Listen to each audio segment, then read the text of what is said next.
Chapter 659. The news that Disney's animation department was successfully auctioned off at a sky-high price of $2.5 billion once again attracted a series of media reports. After both parties signed the contract, Sam Lei Sherdong struck while the iron was hot and announced the establishment of Paramount Animation. He also appointed the director of The Lion King, Roger Ailes, as the CEO of Paramount Animation. At the same time, Viacom also announced that it would rely on the huge channel of the Blockbuster chain store and Paramount Animation, Paramount Film, MTV, and other content departments to jointly enter the lucrative film and television industry. The day after Roger Ailes received the employment contract of Paramount Animation's CEO, he held another press conference to announce the launch of the three 2D animation projects from Disney, The Lion King sequel, Stranger in the Wind, and Mulan at the same time. It seemed to be targeting his old employer, Disney. The continuous stream of good news in a short period of time directly pushed Viacom's stock price up by 7.6%. The stock price surge made Viacom shareholders, who were originally quite critical of Lei Sherdong's aggressive expansion strategy, change their views and praise Lei Sherdong's wisdom and decisiveness. When some people were happy, it was inevitable that some people would be disappointed. The most unlucky person was undoubtedly Time Warner's CEO, Terry Semel, who lost to Lei Sherdong in the bidding for Disney's animation department. Although Seagram, 20th Century Fox, and other companies that lost in the competition were more or less discussed by the media's comments on Time Warner's loss in the competition were almost ridiculing. After all, Time Warner's overall strength was more than twice that of Viacom, and Time Warner's previous poor performance in the film business gave it ample reason to take over Disney's animation department. Therefore, the impact of this failure on Time Warner was even greater than the failure itself. Many media outlets even suspected that Time Warner was facing a financial crisis. Firefly's sudden extension of the payment deadline on the day of the auction completely disrupted Time Warner's carefully considered bidding strategy. Although Terry Semel was the head of Time Warner, his authority in the Time Warner Group was far lower than the previous generation's leader, Steve Ross. This also made it impossible for him to flexibly change his strategy because of Firefly's sudden attack, which ultimately led to Time Warner's failure in the auction. Although the final reason for this failure was the restriction of Time Warner shareholders and board of directors on Terry Semel, it was clear that Time Warner shareholders and board of directors would certainly not take the initiative to take responsibility. The blame was ultimately placed on Terry Semel. Time Warner's stock price had been continuously declining for several months because of the dismal summer box office sales. With the failure of this auction, Time Warner's hopes of entering the animation film industry was dashed. The negative impact of this incident caused Time Warner's stock price, which had originally stopped falling due to the summer's end, to begin to fall again. In the face of increasing pressure and busy work, Terry Semel even had some thoughts of quitting his job. Of course, this thought only flashed through his mind. Not to mention the generous salary that came with the position of CEO of Time Warner, after tasting the power that came with being the head of a large media group, no one would willingly give it up. Therefore, Terry Semel could only painfully and addictively find a solution to his current predicament. Of course, as the seller, although Firefly received a huge sum of $2.5 billion in cash from this deal, the media's attitude toward Firefly was not much congratulatory. Most media generally believed that the $2.5 billion auction price of Disney's animation department was still far below its actual value. There was no need to pay attention to the future. The Lion King, which was still in theaters, could prove this point. The Lion King was expected to have a net profit of $1 billion in 3 years, which meant that on average, it would bring Firefly more than $300 million in net income per year. According to the general rule that a company's market value was usually more than 10 times its annual profit, the media believed that the actual value of Disney's animation department should definitely be more than $3 billion.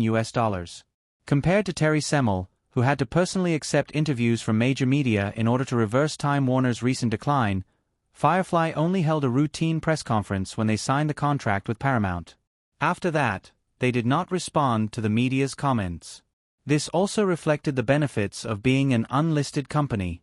They did not have to bear the pressure of self-media and capital because of factors such as the stock price and financial results. Moreover, although the media had negative opinions about Disneyland and Disney stores because Firefly Group had abandoned Disney's animation department, there were still voices of pessimism. But in fact, Firefly Group's internal development rhythm was very clear. After divesting the hand-drawn animation department, Katzenberg immediately began the reconstruction of Disney's animation department. Although most of the best digital animators were concentrated in Pixar, in recent years, there were many advertising design companies and special effects studios that used computer graphics technology. From these companies, a group of excellent professional technicians who had both computer and art skills could be trained. It was easy to restart Disney's animation department in the short term. Firefly Software and Pixar could also provide a full set of mature animation technology and some management talents for the new Disney animation department. Under the personal control of Katzenberg, who had once led the revival of Disney's animation department, if everything went well, the new Disney animation department would be able to release its first work within 3 years. Therefore, Disney's release of animated films would only be interrupted for a short time in 1996.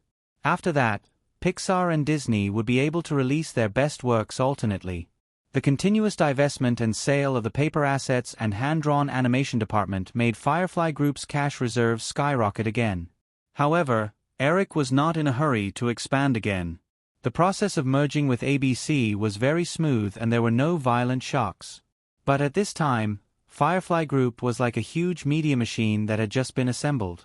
This media machine had only just achieved the most basic operation and was still a long way from reaching the highest operating efficiency. There were many problems that needed to be solved.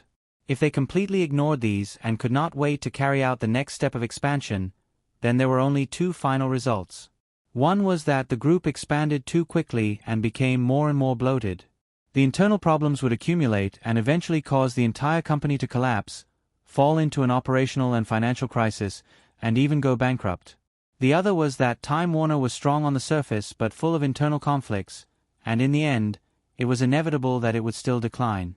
Eric hoped that after the reorganization and coordination of the major departments of Firefly Group, they would eventually reach a perfect state where even if they encountered a high-level iteration like Time Warner, they would still be able to operate smoothly. Therefore, while rebuilding Disney's animation department, in order to further connect the two major business sectors of film and television, Firefly Group was also constantly making business adjustments to ABC Network, Disney Channel, ESPN, Marvel Entertainment, and other departments. Internal business adjustments often did not need to consume too much capital.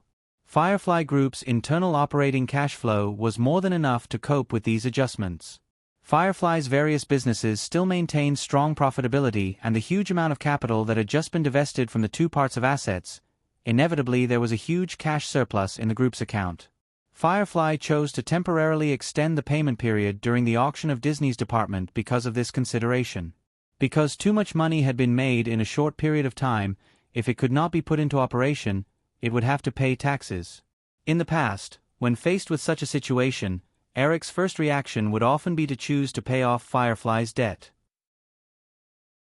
However, after a few years of experience, Eric's originally somewhat conservative business philosophy had gradually begun to change. He also gradually accepted the state of operating in debt. Although Firefly's debt had reached $10 billion, the debt ratio was only about 30%. For most companies, this debt ratio was very healthy, and it also helped to use the debt to avoid taxes.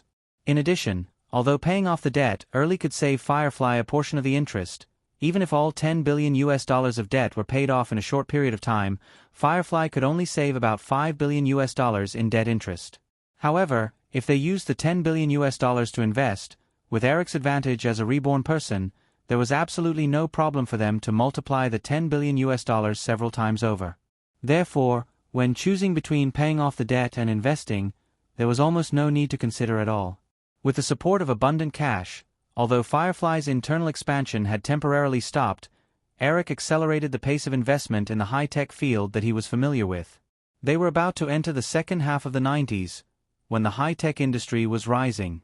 This was also the best time to enter the game. In order to support the technology research and development of Yahoo Advertising Alliance and Yahoo Technology Alliance, Eric once again injected $200 million of development funds into Yahoo. The $200 million of debt financing promised to AOL was also transferred to the account of the other party.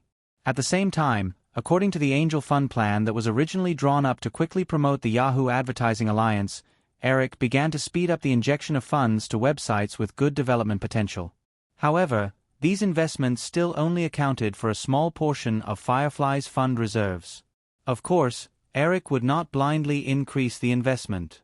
Therefore, leaving behind nearly $1 billion of cash after the dividends of other shareholders became a more distressing thing for Eric. What a happy distress! More than a week after the Disney Animation Department auction, Eric sat in the office of Firefly Studios and looked at the recent financial statements of the group. Kelly, who had just pushed open the office door and walked in, glared at Eric. She walked to the opposite side of Eric and handed a schedule to Eric. She quickly said, "I have already contacted a Gulfstream commercial jet. The Victoria's Secret team will be able to fly to New York tomorrow morning. Miss Brighton has already arranged a press conference there. In addition, the set of the Lexington Avenue Arsenal in Manhattan has been arranged according to the drawings you gave. However, the remote camera slide you mentioned is still being customized. It may take another week." "And the headset recorder you need?" Kelly paused and said, "I really don't know why you have so many strange ideas. However, Motorola said that they are willing to customize it for free, but they need to print the eye-catching Motorola logo on the equipment." Eric nodded. "That's not a problem, but they also have to hand over the equipment within a week." "Of course, I have already told them." Kelly nodded and said, "This is Victoria's Secret. In addition, Mr. Katzenberg's assistant just called. He will also go to New York tomorrow." Eric, who was flipping through a document, looked up. "Why is he going?" Kelly did not tease Eric this time. She explained, "Tomorrow is the 19th, Monday. Survivor premieres on Tuesday. Mr. Katzenberg probably wants to see the viewership ratings of Survivor as soon as possible. If something happens, it will be convenient for him to make adjustments as soon as possible." Eric nodded in realization. He only remembered that Stories and Friends were broadcast on September 28th and September 29th respectively. He forgot that the premiere of Survivor had been brought forward by a week. After the good response to the pilot, ABC was not too worried about the viewership ratings of Stories and Friends. However, many people still had doubts about Survivor, a reality show with a very novel format, even though this show was personally selected by Eric. Moreover, because of the special format of the show, Survivor could not be arranged for a pilot episode. It was not surprising that Katzenberg wanted to personally oversee the ABC headquarters in New York and make immediate adjustments to the possible consequences of the show. Eric was not too worried about Survivor. After all, this show had proven its popularity in his previous life. Even more than 10 years after the show was launched, there were many similar reality shows that followed the trend. However, Eric did not intend to interfere with Katzenberg's decision. Kelly saw that Eric did not say anything, so she handed him a thick document. "This is the information you asked me to collect. The products developed by this wireless communication technology company are completely different from the mainstream GSM format. I don't see any need to invest in them, unless you are confident that their communication system can completely replace GSM. However, I don't think this situation is likely. The first generation of analog signal transmission was used for more than 20 years before it was eliminated by GSM. Even if this brand new communication system has more advantages than GSM, I don't think it can replace GSM in a short period of time. After all the mainstream communication technology companies and mobile equipment manufacturers in the world are using the GSM system and have invested a lot of research and development funds. These world-class electronics giants are unlikely to allow their newly acquired technological achievements to be replaced by other technologies." Chapter 660. Eric listened to Kelly's words with a smile and did not respond. He just flipped through the thick stack of information in his hand. On the cover of the information was an unfamiliar combination of the word Qualcomm in bold font. Eric knew that this word was a combination of the word Quality Communications. If translated into Chinese, this company would have a famous name in the future, Qualcomm. At present, when the world's major mobile communication manufacturers were frantically fighting for patents on the second-generation communication technology standard, 2G, GSM standard, almost no one paid attention to this obscure wireless communication technology company. This also gave the company that developed the CDMA communication technology standard plenty of time to lay out its patents. Many years later, with the advent of the 3G era, all the world's electronics giants would suddenly look back and find that Qualcomm had formed a solid technical barrier through more than 3,000 CDMA patents. Every year, they could earn billions of dollars in net profits in the form of patent licensing alone.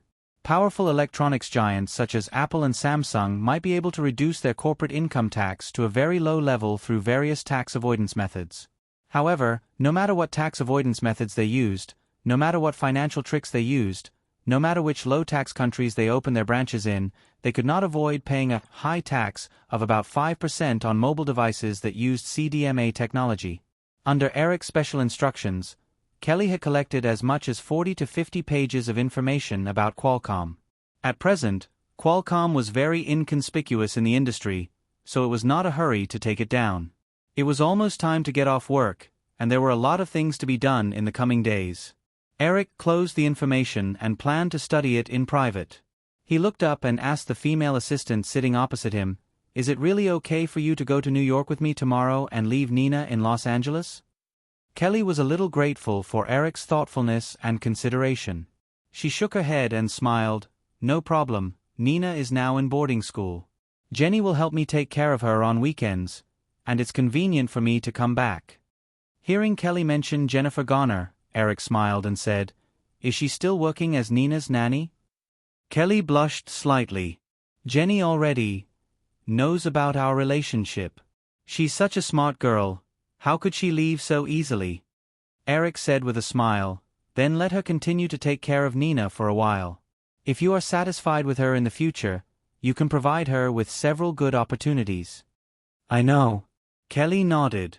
As Eric's personal assistant, it was a piece of cake for her to help an actor find a few opportunities. Eric added, "But Nina is still young after all. It's definitely not appropriate for you to always go on business trips with me in the future. Why don't you start training your successor now? You can transfer to work in the group in 2 years. In this way, your life will be more stable." A trace of reluctance surfaced in Kelly's heart. However, she quickly asked in a teasing tone, "Are you asking me to nurture Carolyn? Her recent performance at work is indeed outstanding, but I can't imagine that this girl can still work normally by your side." Kelly was clearly reminded of Carolyn's expression when she saw Eric in the studio that day. Eric also smiled and said, "People always adapt. As my assistant, there will be more and more things to do in the future. One person is definitely not enough. You can nurture both Carolyn and Melanie at the same time. That was my original plan." Kelly couldn't help but joke, "2 at a time. You're really greedy. Is it really okay for you to tease the boss like this? Haha." After a 5-hour flight and due to the time difference, the commercial plane left Los Angeles at 9 a.m. When it landed at New York's JFK Airport, it was already 5 p.m. Before September 11th, due to the highly developed aviation industry, American airports were relatively open. As long as there was good communication, it wasn't too difficult to arrange for media reporters to enter the airport for interviews. Therefore, when the first Victoria's Secret angel walked out of the cabin, the cameras in the hands of the surrounding media reporters flashed crazily. Although Eric had already released a lot of news about the Victoria's Secret angels through various media channels in the early stages of the publicity process, this was the first time the 40 angel supermodels had appeared in front of the media together since the Victoria's Secret fashion show was announced. After 2 months of collective plasticity training, all the angels' bodies had reached their best state. The 40 perfect bodies that could be said to be the most beautiful and sexy in the world appeared in front of the public at once. One could imagine the commotion it caused. As the Victoria's Secret angels in leather jackets, t-shirts, jeans, and boots walked out of the cabin one by one, Eric, who was still sitting in the cabin, seemed to be able to hear the frantic sound of the shutters through the porthole. If Emily hadn't arranged for security personnel to receive them in advance, this group of stunning supermodels would definitely have been surrounded by reporters at this time. The 40 Victoria's Secret angels firmly attracted the attention of all the media reporters. As the angels boarded 2 buses not far away and left the airport under the protection of the security guards, all the reporters followed. The venue outside the commercial plane quickly became empty. Perhaps the reporters also realized that the most important person didn't seem to appear, but at this time, the attraction of these supermodels completely surpassed the behind-the-scenes boss, Eric. After the angel supermodels and the reporters left, Emily popped out of nowhere. At this time, Eric also walked out of the cabin with Katzenberg, Kelly, and the others to greet her. After exchanging greetings, the energetic Katzenberg made an appointment with Robert Iger to talk about some matters of the ABC television network during dinner time. He left the airport first with a few attendants. Eric also missed his son and daughter who he hadn't seen for a long time. He chatted with Emily about the recent schedule and canceled the Victoria's Secret fashion show press conference tomorrow at the flagship store on Fifth Avenue. He asked for a car from Emily and drove to East Hampton with 2 bodyguards. Perhaps to avoid embarrassment, Kelly went to Manhattan with Emily on the grounds of work. She planned to stay at the hotel where the Victoria's Secret angels were staying. Far away from the hustle and bustle of New York City, East Hampton always had a unique kind of tranquility and peace. Without the obstruction of high-rise buildings, the open field of vision gave people a feeling of boundless sea and sky. The car shuttled through the small path between the bushes and fences and drove into a manor near the sea. Several maids were already waiting for them. Eric randomly picked 2 small boxes from the pile of gifts and ordered the bodyguards and the maids to move the other things into the villa. He then walked toward the women and children on the lawn not far away. He didn't see Joanna. Only Virginia and Joanna's sister, Eva Pakula, were accompanying the 2 little guys. Virginia waved at Eric but didn't walk over. Instead, she squatted down and whispered a few words to little Kevin. She pointed at Eric. Eva seemed to want to say a few words to Hawaii as well. The beautiful blonde little girl had already run toward Eric. Perhaps seeing his sister's action, the little boy who was originally unwilling to move also followed. The 1-year-old little guy could already run slowly. Eric wasn't worried that the 2 babies would fall on the lawn. He squatted down and smiled as he stretched out his hand. Hawaii was the first to run to Eric. She blinked her beautiful big eyes that she inherited from her mother and stared at Eric for 2 seconds. Then she looked away and pointed at the box next to Eric. Her tone was neither unfamiliar nor joyful. She didn't have any emotions of reunion after a long time. She asked like a normal conversation between acquaintances, "Dad, is this a gift?" Faced with his daughter's somewhat strange reaction, Eric's smile froze. He thought that after not seeing them for so long, he would have to coax them for a while before they could call him Dad. But what was going on now? However, noticing the little anticipation in his daughter's eyes, Eric reacted quickly. He picked up a small box next to him and stuffed it into his daughter's hand with a smile. "Here, this is yours." Just as he was about to pick up another small box to tease his baby son who was standing not far away, he saw Hawaii's small hand nimbly pull open the beautiful bow outside the gift box. She tore off the wrapping paper and took out a 3rd-order Rubik's Cube that was slightly bigger than her palm. At this time, Virginia and Eva had already walked over with little Kevin. Eric was attracted by his daughter's series of actions. As a father, Eric clearly remembered that when his son was 1.5 years old in his previous life, although he could walk and talk skillfully, he was still in an ignorant state of eating and sleeping most of the time under the care of his mother. Hawaii, however, could effortlessly open a gift box tied with a bow. This was not something a 1.5-year-old girl could do.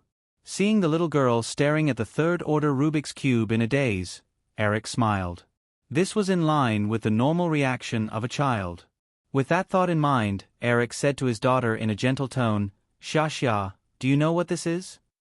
"A Rubik's Cube with cartoons drawn on it," Hawaii said without raising her head, giving Eric the feeling that she was not answering at all.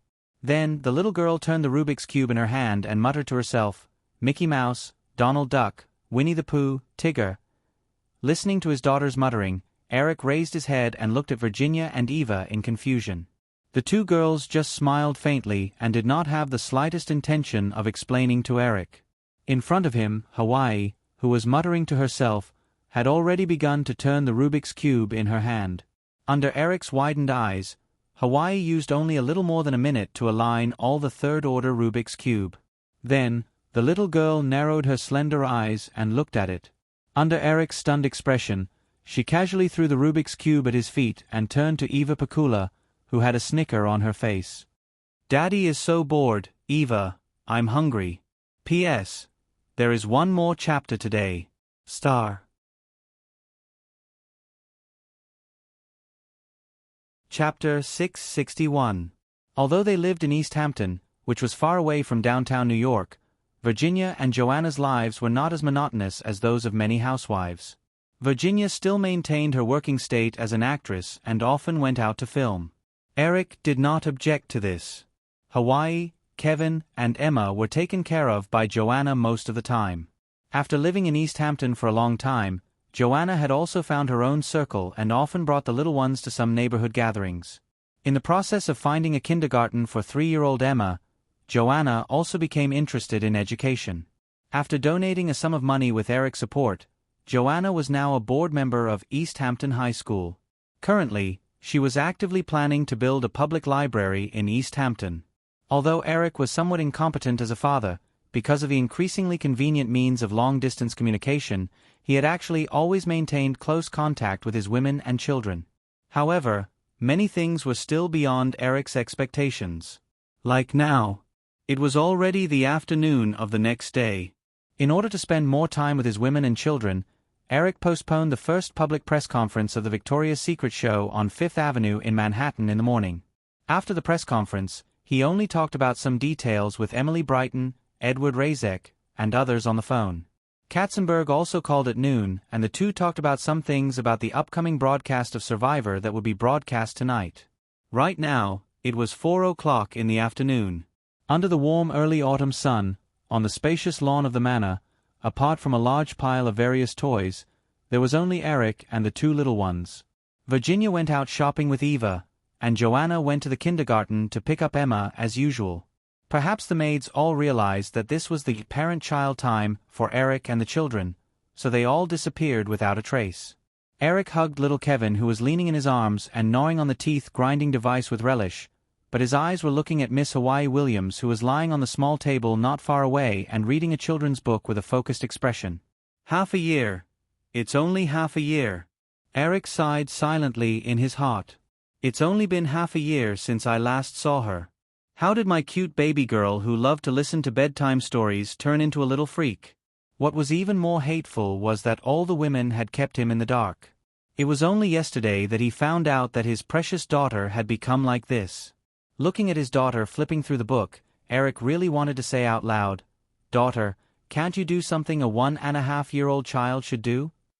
As a father, Eric naturally hoped that his child could be smarter than ordinary people, or even become a genius. However, he also knew that if a person was too talented, it was often not a good thing. Just like yesterday, although his daughter could clearly remember him after half a year and could even call him Daddy, Eric felt that in his daughter's tone, this form of address was more like a symbol. Just like books, toys, cats, birds, and houses, the word Daddy seemed to have become a simple noun in his daughter's consciousness. It was a terrible feeling. After thinking about it, Eric walked over to his daughter with his son in his arms and squatted down. He glanced at the book in front of Hawaii and tried to find a topic to talk about. "Shasha, what are you reading?" The little girl raised her head and glanced at Eric before lowering her head again. She said in a tender voice, "Daddy, I'm just a kid. You don't have to put on an act in front of me, right?" Eric almost fell on the spot. "You still know that you're a kid." "All right, Shasha, don't read anymore. Play with Kevin for a while. How about the seesaw?" Hawaii turned her head to look at the seesaw and quickly said, "No." Eric patiently guided her. "Then what do you want to play? Don't always read books. After a long time, your eyes will spoil. When that happens, you'll have to wear glasses that are difficult to see." Hawaii tilted her little head and hesitated for a moment. She then picked up the children's book in her hands and handed it to Eric. "Daddy, read it to me." Eric took the book and sat down on the grass. He continued to hug his son and said to his daughter, who was staring at him with her eyes wide open, "Hey, other than reading and listening to books, can we do something else?" Hawaii stared at the corner of the book that was exposed under Eric's body for a few seconds. She seemed to think that her little arms and legs would not be able to snatch the children's book back from her father. She pouted and said, "Daddy is so hateful." Then, she ran back to the villa. Eric helplessly stared at his daughter's small figure as she left. He had no choice but to pick up his son and follow her. In the evening, the women came back one after another. Eric went to the kitchen to help Joanna prepare dinner and talk about his daughter. Haha, maybe Shasha also has Pandoran genes. That's why she's a genius like you. Joanna was not worried at all. Instead, she joked. Eric wanted to tell Joanna that he was not a genius at all. He was just a cheat. Joanna, I think we should pay attention to this problem. Shasha's performance is too abnormal compared to her peers. This is not a good thing. Can't you feel it? Shasha's way of thinking has become more symbolic. I feel like her calling me daddy is no different from calling a tree. If this continues, Shasha will become very indifferent as she grows up. I'm sure you don't want that to happen, right? Joanna added the mushroom into the soup and glared at Eric. That's because I haven't spent enough time with Shasha. I don't feel that Shasha has any tendency to be indifferent when she calls me mommy. Okay. It's my fault, but... Joanna closed the lid and kissed Eric on the cheek. She smiled. Shasha's situation is a little special, but I've consulted an education professor at Columbia University. He gave me a lot of advice. I'll raise Shasha well. Don't worry. Eric felt a little relieved. He then asked curiously, "Have you asked why Shasha became like this?" Joanna nodded and smiled. It's definitely because of your genes as her father. Shasha's IQ is very high. Also, the Columbia professor I consulted said that it might be because I used to read books to Shasha. Our daughter is too smart, and she's been stimulated by too much information for a long time. That's why she's like this now. Eric nodded and said, I think you should stop reading bedtime stories to Shasha in the future. I'm not studying anymore. According to the professor's advice, I just have to make sure that Shasha is exposed to information that matches her age. Her condition will gradually improve. Joanna then asked, Are you sure it's okay for you to not attend the Victoria's Secret fashion show today? I heard from Emily that this is your first public press conference. I don't need any fame now. It's actually better for Firefly and Victoria's Secret to leave more exposure to the models. Haha, I don't know about this. But tonight, there's a new show on ABC that you personally selected. I think it's called Survivor. I'm looking forward to it. Eric smiled. You won't be disappointed.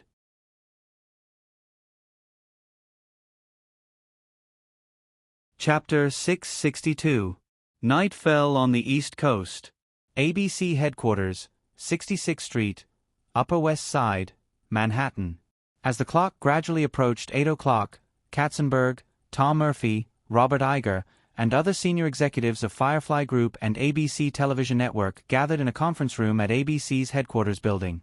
In addition to these heavyweight executives, Eric's former assistant, Alan Fissman, who was directly in charge of the reality show project of Survivor, Mark Burnett, the director of Survivor, Charlie Parsons, and other show creators also appeared in this conference room. The large color TV in the conference room was playing the last few minutes of ABC World News. Everyone had different thoughts and was not in the mood to talk. Their gazes were all focused on the TV screen, waiting for the official broadcast of Survivor at 8 p.m., as well as the viewership ratings that followed.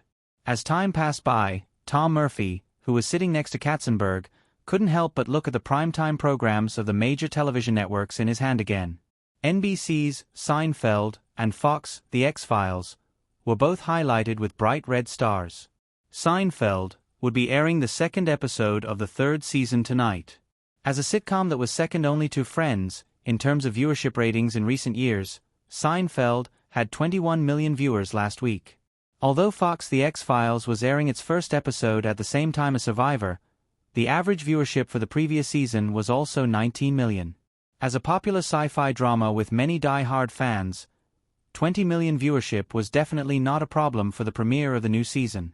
Even if the other competitor, CBS, did not have a viewership competitor, a brand new reality show that had never appeared in the history of American television was being attacked by two powerful TV series at the same time.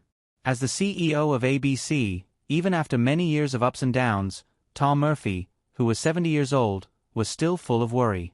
His fingers rubbed the program list for a moment, and gently pressed on The X-Files. Tom Murphy couldn't help but blame Eric. Why did he only take back Friends, and leave The Millionaire and The X-Files to Fox, causing ABC's new show to be attacked by Fox? In the conservative Tom Murphy's heart, the format of Survivor also implied a very big risk. This reality show focused on reality without a script. Although many details were deliberately arranged by the production team, under the temptation of a huge prize of $1 million, the 16 contestants did compete without any rehearsal at all. In addition to the relatively regular physical fitness competition arranged by the program team, the contestants were also full of undisguised quarrels and disagreements, cliques, and intrigue. This was simply a display of the ugliness of human nature. Tom Murphy, who had worked in the media industry for most of his life, knew very well that the audience's mind was very difficult to understand. This kind of undisguised display of human nature in Survivor was likely to lead to two very extreme results. One was a show full of suspense and drama that satisfied the audience's voyeuristic desires. But in Tom Murphy's view, although this result would not make the show look too bad, it would not necessarily bring about explosive viewership ratings. The other, more embarrassing result was that this kind of undisguised display of human nature would cause strong disgust from the audience, and even cause the show to be boycotted. ABC World News ended very quickly. After a short commercial break, accompanied by a primitive indigenous percussion music, the camera on the helicopter quickly swept past the beautiful Malaysian island of Tiga. The music was slightly lowered, and the camera panned to a fishing boat. In the somewhat chaotic scene, two teams of people piled all kinds of supplies onto the bamboo rafts, and then collectively swam towards Tiga Island. The host on the fishing boat quickly explained the various game rules of Survivor.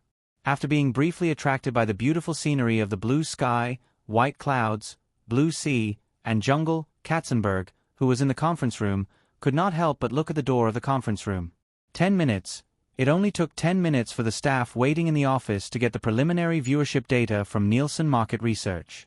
Although it was only 5 o'clock in the afternoon on the west coast of the United States, the prime time there had not yet arrived.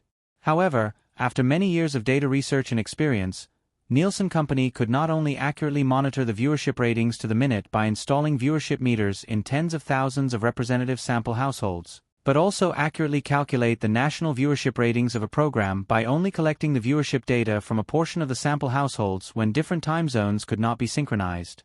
Compared to the anxiety and anticipation of the people at ABC headquarters, the atmosphere in the villa living room of the manor in East Hampton, Long Island was quite warm. The family had just finished dinner. Eric, Virginia, and Joanna were sitting on the spacious multi-seater sofa with a little guy in their arms. Eva Pakula, who had wanted to squeeze together to join in the fun, but was pulled up by her sister to sit on the single-seater sofa next to her, was holding a bag of potato chips in her hand. From time to time, she would smack her lips and tease Eric's little nephew, who was holding his father's fingers in his arms. Hawaii was sitting obediently on his mother's lap, staring at the TV screen without blinking. It was unusually quiet. Emma, who had been playing too crazily in kindergarten during the day, had already narrowed her eyes in Virginia's arms. The family chatted, and as ABC World News ended, the picturesque Tiga Island in Malaysia soon appeared on the TV screen. Eva, who was casually sitting cross-legged on the sofa, could not help but exclaim, "It's so beautiful. Where is this?" Joanna and Virginia both looked at Eric. Although Eric did not participate in the specific production of Survivor, he still knew the relevant information like the back of his hand. He introduced, "This is Tiga Island in Malaysia, a primeval forest that has never been developed. Of course, it's beautiful." Eva immediately looked at Joanna expectantly. "Sister, why don't you bring Shashia here for a trip next time?" Eva giggled and added, "And bring me along." Joanna rolled her eyes and ignored her younger sister's words. However, Eric shook his head and said, "This is not a good place to travel. Don't be fooled by its beautiful appearance. It's actually a snake island. There are no less than 10 kinds of deadly poisonous snakes on it. Of course, you can travel to other developed islands, but you can go by yourself. Don't bring your sister and Shasha."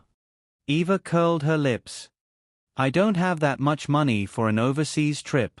Sister doesn't even give me living expenses now. You also won't let me participate in the Victoria's Secret show. Otherwise, I could earn more." Joanna glared at her younger sister. "Eva, shut up." Eva immediately shrank her neck and did not continue. Eric shook his head and explained with a smile, "You've only received some simple modeling training. You can do normal runway and print models, but with your standard, you won't be able to increase your popularity in a top fashion show like this. Instead, you'll be laughed at by the media. Of course, if you're not afraid, I can put you in temporarily." Eva stuck out her tongue and turned her head to look at the TV. She did not mention the Victoria's Secret show again. After Eric finished speaking, he turned his head and whispered into Joanna's ear, "Why don't you even give Eva living expenses?" Joanna explained softly, "I've already given her everything I can. Eva is not a child. She has to earn her own living." Eric nodded and did not say anything else. He realized that Westerners always pursued independence. Although Joanna cared a lot for her younger sister, she obviously did not want to let Eva live in her body. The thick-skinned Eva didn't dwell on the previous question either. Her attention was quickly attracted by the television program.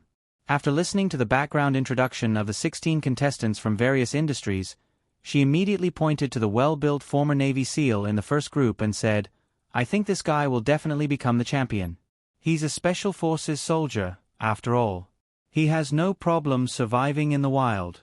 This is a bit unfair to the other members of the team." Eric looked at Joanna and Virginia. "Do you think so too?" Joanna smiled and did not answer.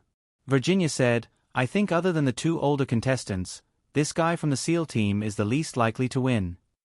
Eva immediately became a little confused. Eric said to Eva, "Think about the rules that the host mentioned just now. Since you, an outsider, think that this guy is very likely to win, the other team members must have realized this as well. For the $1 million prize, they are very likely to vote this guy out in the tribe." Although Eva was a bit stubborn, she was not stupid. She immediately understood Eric's meaning and said, "Then, it can't be that the weakest one will get the prize, right?" Eric reached out and stuffed the teething stick on the coffee table into the mouth of his baby son, who had just finished chewing his left hand and right hand. He said, "The weakest one will definitely not get the prize. Just like Vicky said, in order to win in the physical challenge, they will definitely eliminate the weakest one in their group. But at the same time, the weaker ones will also join forces to eliminate the strongest contestants in order to maintain their competitiveness." Of course, things were not necessarily absolute. This show not only showed the struggle between man and nature, but also tested the unpredictable nature of human nature. These people come from all walks of life. They are all different races, beliefs, occupations, and personalities. No one can guess their own thoughts and choices. The highlight of this show is the strong drama and the ubiquitous suspense, and it is very real. Eva looked at the TV screen and saw that a group of players had a disagreement over whether to build a tent first or build a fire engine. With a sly look on her face, she looked at Eric and asked, "This is a $1 million prize. Didn't you guys do something behind the scenes? Make arrangements? Like decide on something behind closed doors or something?" Eric laughed and said, "Many ordinary viewers will definitely have this guess. Of course, the show will definitely guide the contestants to a certain extent, but the final winner will be naturally selected after 39 days of competition. You only see the $1 million prize, but what you don't know is that the production cost of this show is $10 million. As long as the ratings meet expectations, ABC can earn millions of dollars in advertising fees from this show every episode. The risk of fixing the prize is very high. Once it is exposed, credibility will be lost, and there will be no possibility of the show continuing to be produced. Think about it this way, do you think we need to do this kind of thing?" While Eric was discussing this with the women in the East Hampton Manor, Countless families on the East Coast jumped to ABC TV to watch the show on time because of Firefly Group sparing no effort in the early publicity. While they were attracted by the beautiful scenery of Dugga Island and the novel format of the show, they were also discussing all kinds of issues. At the ABC headquarters in Manhattan, the 10 minutes of the show's broadcast seemed so long, but it was also fleeting. The contestants in the show had already spent their first night on Dugga Island. A few mice were crawling around in the night vision camera. Katzenberg, Tom Murphy, Robert Iger, and others had already frequently turned their eyes to the door of the conference room. When Katzenberg, who was the most impatient, was about to get up and ask in person, the door of the conference room was knocked. A beautiful female employee in her early 30s came in with a form. "Mr. Katzenberg, Mr. Murphy, this is..." Before the female employee finished speaking, Katzenberg, who was sitting on the outermost side, had already snatched the form from her hand and couldn't wait to look at the paper. First place, The X-Files. Instant viewership of 22.1 million. Although some expectations were dashed, this result was also expected. Tom Murphy, Robert Iger, and others also came over at this time. Alan and the other main creators could only wait anxiously outside for the big shots to reveal the results. They didn't dare to squeeze forward. Katzenberg's gaze quickly moved down. Second place in the instant viewership was Seinfeld, with 19.9 million. It was a slight drop compared to the first episode, which was also very normal. Katzenberg continued to look down nervously. Together with Tom Murphy and Robert Iger next to him, they all breathed a sigh of relief. Survivor was lucky to be in third place with 17.8 million instant viewership. Without looking at the subsequent rankings, Katzenberg nodded to Tom Murphy and Robert Iger, and the three of them sat back down. 17.8 million, Katzenberg handed the form to the others. There was no joy or disappointment in his expression as he said, "Not a bad start. Next, let's wait for the viewership ratings of the half hour, and the second episode. I hope it won't disappoint." Most people who were originally a little relaxed when they heard the viewership numbers could not help but be nervous again. 17.8 million. If it was any other new drama, this viewership rating would definitely be very eye-catching. However, Firefly Group's early publicity for Survivor was completely on the same level as Friends, which was going to be broadcast next week. The marketing investment and production costs were almost the same. Therefore, this viewership rating, which was even heaven-defying for other new dramas, could only be regarded as the result of Firefly Group's early publicity. In order to test the market reaction of Survivor as much as possible, this reality show, like many other new dramas, used a 2-episode broadcast model. Although the start was not bad, the viewership curve of the show in the next 2 hours was the key to showing the true strength of this reality show. Compared to Katzenberg, who was obviously a little dissatisfied, director Mark Burnett, scriptwriter Charlie Parsons, and the other creatives of the show were already secretly happy when they saw the data on the form. For the current 4 major public television networks, if a show had more than 10 million viewers, it could continue to broadcast. At least it would not face the fate of being cut in half in the first season. The opening viewership of 17.8 million had far exceeded the expectations of Mark Burnett and Charlie Parsons. As long as the viewership ratings did not decline so miserably, it would not be a problem for this show to get renewed by ABC. Alan, who was parachuted to ABC by Eric as the deputy manager of the primetime program production department and also the producer of Survivor, saw this data. He only relaxed for a moment before his mood immediately became unsettled. Compared to others, Alan's pressure was the greatest. The failure of Survivor did not have much impact on Katzenberg and the others, but this matter was related to his future. As a parachutist, although he had once served as Eric's personal assistant, this halo could not prevent him from being ostracized by ABC's veterans. Alan noticed the expressions of Katzenberg and the others.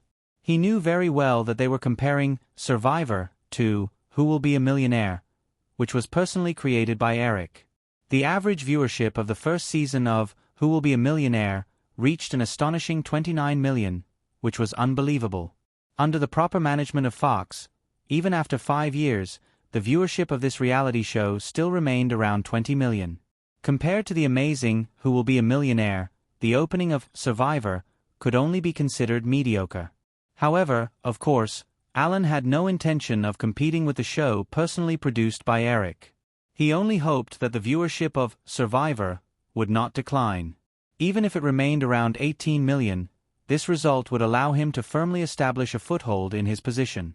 However, if the viewership dropped too much, even with Eric as a backer, this failure would make it difficult for him to stay in the position of Deputy General Manager of ABC's primetime program production department. While waiting anxiously, the contestants on the TV screen had already begun to scheme against each other.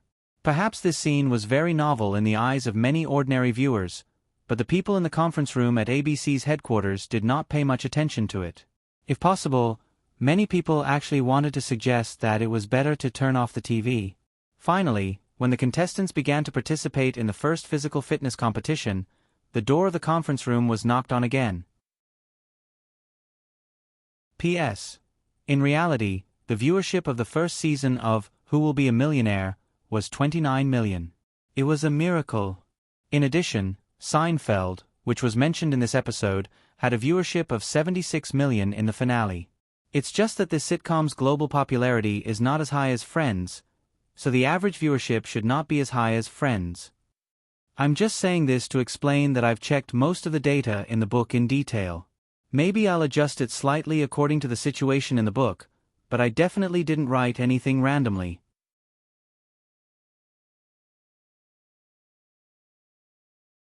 Chapter 663.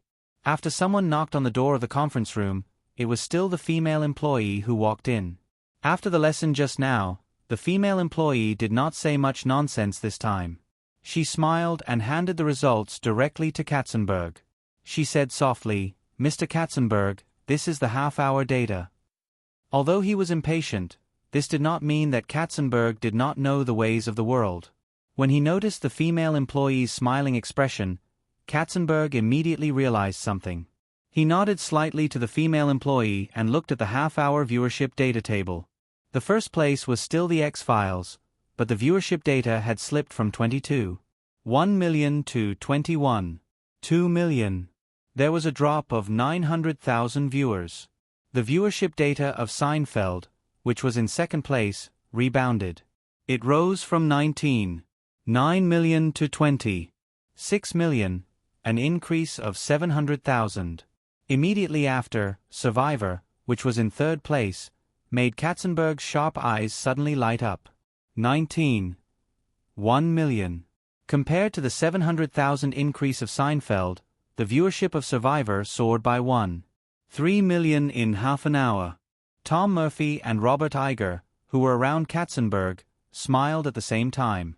The viewership numbers actually increased by 1.3 million, Robert Iger said excitedly.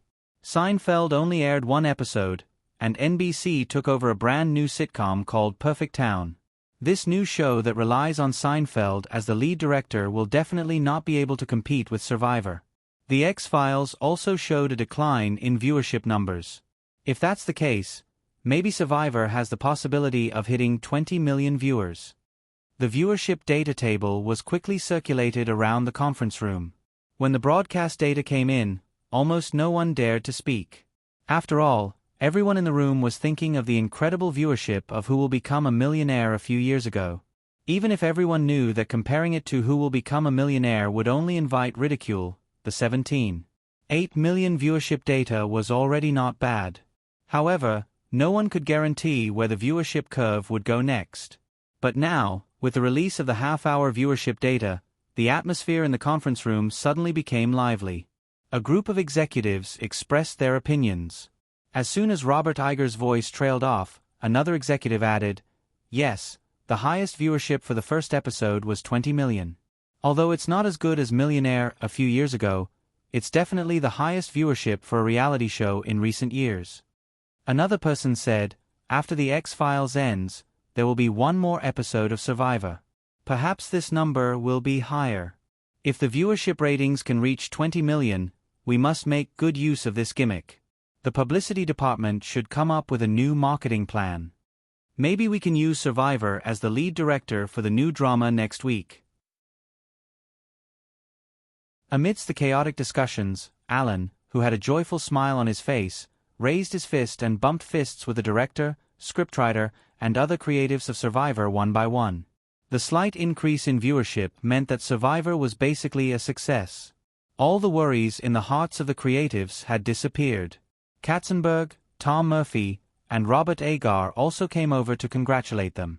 In the midst of everyone's excitement, the next half an hour seemed unusually short.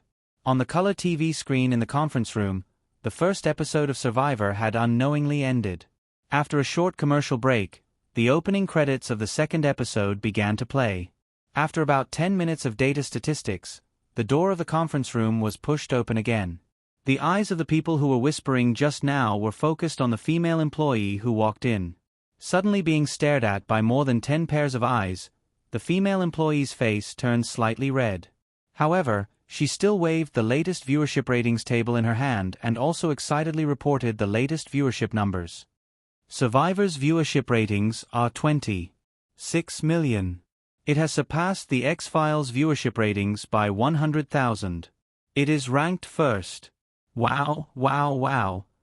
Although there were a few big shots present, there was still a burst of cheers in the conference room.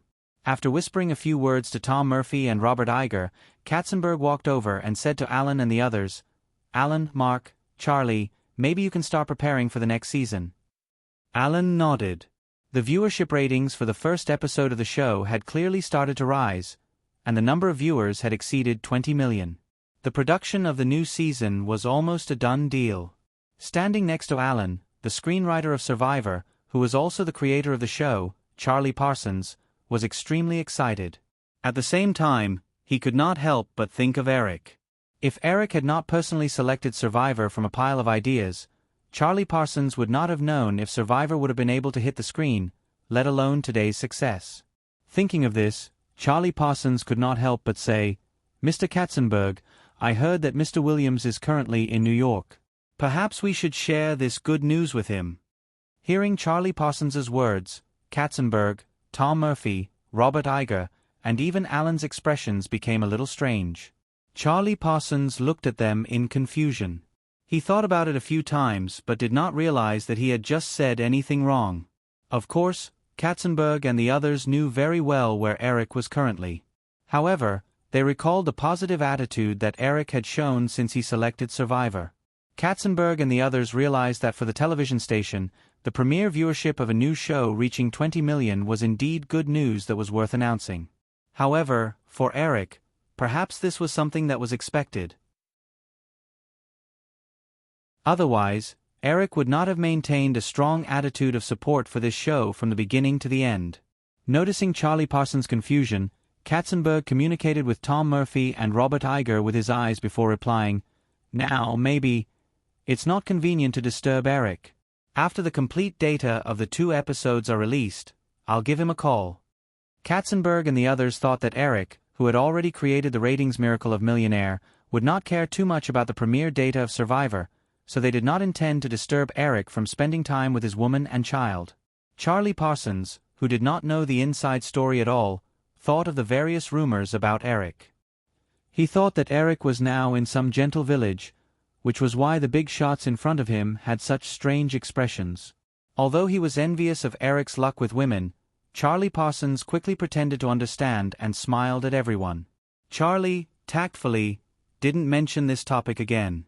Compared to the mediocre first episode, the second episode of Survivor brought out the hardcore food competition that many fans of the show in his previous life.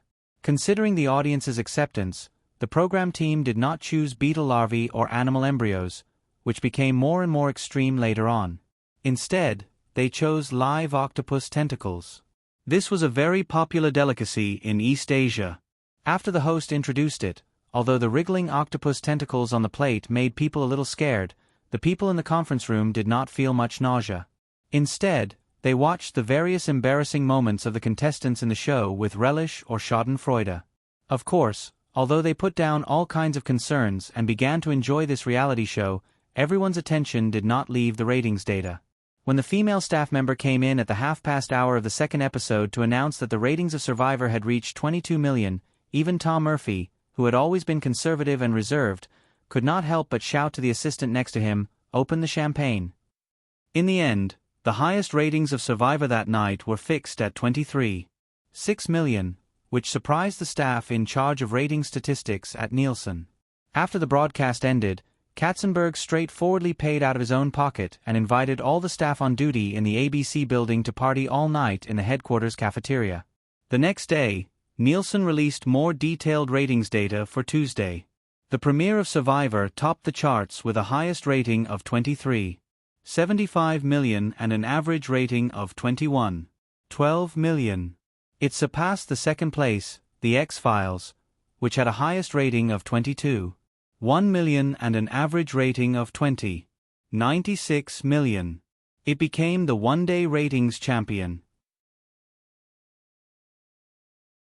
Because the main viewership of The X-Files was concentrated in the youth audience, ABC was originally worried that the viewership ratings of Survivor would be lower than that of The X-Files among the core 18 to 49-year-old audience, and advertisers were often most concerned about the viewership ratings of this group of people. However, the real numbers were very surprising. Survivor's viewership ratings for the 18 to 49-year-olds that night had reached 8.7%, with a market share of 23%. This meant that out of the 120 million or so North American viewers aged 18 to 49, 8.7% of the 120 million viewers had watched Survivor, which accounted for 23% of the total 18 to 49-year-olds who had watched the show that night.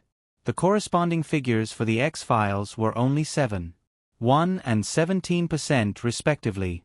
Although these results were still impressive, they could no longer compete with Survivor.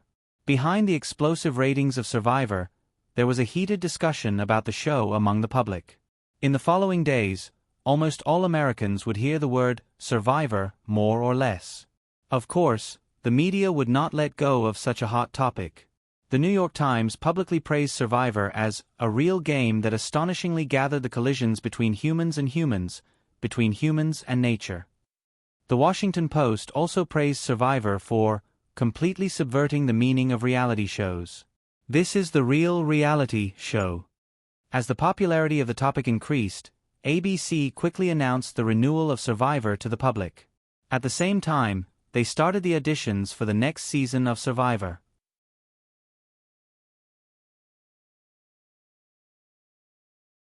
Chapter 664. With such a hot topic, Survivor's viewership for the next week reached a new high. The average viewership easily reached 25 million. The viewership for the sixth season of Friends also exceeded 20 million. The performance was very stable. In comparison, the results of the Emergency Room Story were somewhat inferior. It was also a 2-episode series, but the average viewership for the premiere of the Emergency Room Story was only 17 million. This result was not out of Eric's expectations. This was because the theme of the Emergency Room Story was relatively unpopular. Furthermore, it did not have the long-term accumulated popularity of Friends, or the novel format of Survivor, that made people's eyes light up. Of course, this inferior data was only relative to Survivor and Friends. As a brand new drama series, the viewership of 17 million viewers was already one of the best among the new dramas that aired at the same time in the fall. Moreover, the Emergency Room Story received very good reviews from the film critics and the audience. It was believed that with the accumulation of good reputation, the viewership of this medical drama would also rise beautifully. With the overall popularity of these shows, from Monday's Football Night to Thursday's Friends, ABC's high viewership A-series once again increased the network's market share to an enviable level. The situation that several major competitors originally expected ABC to fall into a low viewership because of the merger with Firefly did not happen. Moreover, ABC's strong position was almost unshakable in the short term. This forced the executives of several major television networks to rack their brains to find ways to snatch viewership from other competitors. While the network's operations were flourishing, Eric had already returned to New York from Long Island to begin the final stage of preparations for the Victoria's Secret show. Although most of the arrangements in the Lexington Avenue munitions factory had been completed, there were still many things that required Eric's personal attention. Not to mention the testing of the lighting, setting, sound effects, and other stage effects. Just the shooting schedule alone required repeated debugging. In order to collect enough editing material and achieve satisfactory results, the entire Victoria's Secret show venue needed to use at least 8 professional cameras at the same time for several camera positions, such as the front stage, backstage, fixed point, slide, follow, swing arm, and overhead shots. Although Eric had ready-made images in his mind for reference, just the testing of the camera positions alone took more than half a week, and there were only 4 weeks left in the entire Victoria's Secret show in early November. While Eric was working hard behind the scenes, the most attention in Manhattan was undoubtedly the 40 Victoria's Secret angels who could attract a lot of attention no matter where they appeared. And very coincidentally, New York had just held its Autumn Fashion Week in mid-September. If it were any other year, fashion media from all over the world might have left, but the upcoming Victoria's Secret show made these media people stay.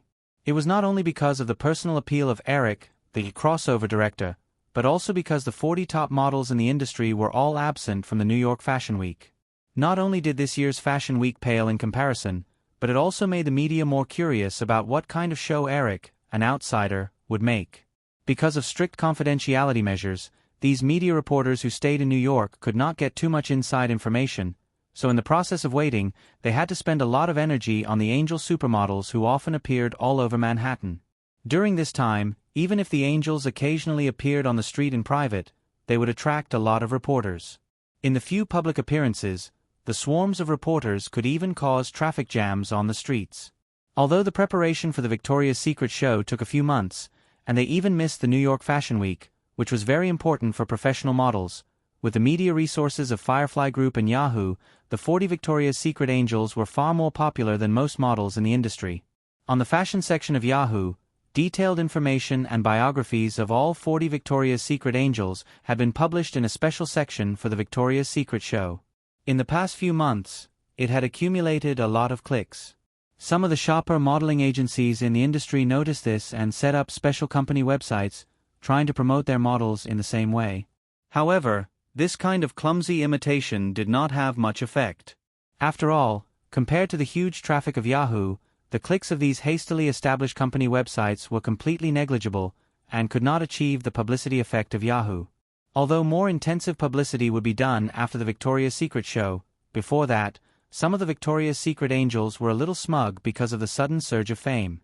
Once people were smug, they were no longer so down-to-earth and often liked to do things that were out of line. The munitions factory on Risington Avenue in Manhattan was an old building with dark brown brick walls. From the word munitions factory, one could tell what the building used to be. However, after World War II, the building, which could accommodate 5,000 people, was mostly used as a venue for concerts, plays, and gatherings. Inside the Arsenal factory, which had been tightly sealed, Eric and his old partner, Nick Frank, who was the director of photography for the Victoria's Secret show, were adjusting the camera on the slide track next to the runway. Emily, who was dressed in a professional suit, hurried in with her assistant. Her face was slightly tense, and she was holding a magazine in her hand. Hearing the sound of high heels behind him, Eric turned his head to take a look. Then, he focused his attention on the camera stand again. He casually joked with Emily, "Who provoked you? Don't tell me you're worried that Chris will dump you after staying in Finland for too long?" After the GSM system became popular, Nokia, which was the first to introduce mobile phone products in this communication system, entered a period of rapid growth. The various problems in the company's rapid expansion caused Chris to fly to Europe frequently.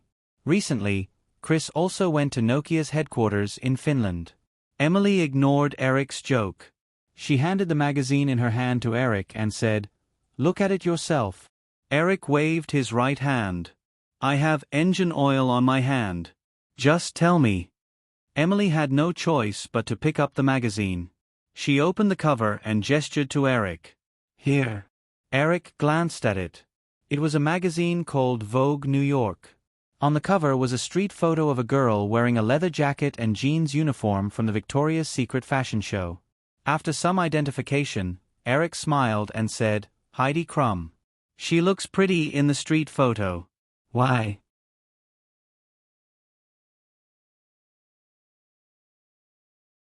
Chapter 665. Eric didn't forbid the Victoria's Secret angels from contacting the media in private to promote themselves, so it wasn't strange to see Heidi Klum street photos appear on the cover of the magazine. However, when Emily flipped open the magazine and displayed an exclusive interview in front of him, Eric frowned slightly when he saw the title of Victoria's Secret Show revealed. Eric took a tissue from the staff beside him and wiped his greasy hands before taking the Vogue New York magazine. Although he didn't forbid the Victoria's Secret angels from contacting the media in private to promote themselves, from the beginning, Eric had repeatedly emphasized that they absolutely couldn't reveal any details of the Victoria's Secret show. He even wrote these terms in the contract. Strict confidentiality measures could allow the media to maintain a strong focus on the Victoria's Secret show, thus achieving the best publicity effect. However, in this exclusive interview, Heidi Klum vaguely revealed the background music that Eric had personally produced and the unique wing design of the Victoria's Secret angels, as well as other details that had never been publicly disclosed by the program team. Although some of the words were rather obscure, as long as one had a normal IQ, they would be able to guess. After reading the interview, Eric frowned even more. He shook his head and sighed. These girls are really troublesome. Diane Kruger and the other girls who were waiting near the runway to test the shooting effects of the slide rail couldn't help but roll their eyes when they heard Eric's old-fashioned words. After all, at least half of the 40 supermodels weren't younger than Eric. However, of course, the girls wouldn't talk about anything in front of Eric. Instead, they stuck their heads out and glanced at the magazine. They were all very curious about what trouble Heidi Klum had gotten into. After interacting with each other for a few months, they had all figured out Eric's temperament.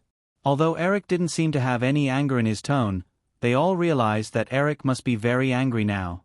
Emily didn't care about Eric's words.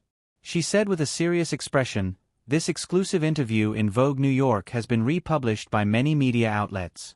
Now, many people are discussing the details revealed in the article. Although Heidi Klum didn't reveal too much information this time, I think we should treat this matter seriously. If we don't deal with it..." Emily glanced at the group of gorgeously dressed girls nearby and continued, "If we don't deal with it, more information will definitely be leaked." Eric obviously understood the seriousness of this matter. If they couldn't prevent similar incidents from happening again, these troublesome supermodels would definitely continue to leak more information to the media in order to gain attention.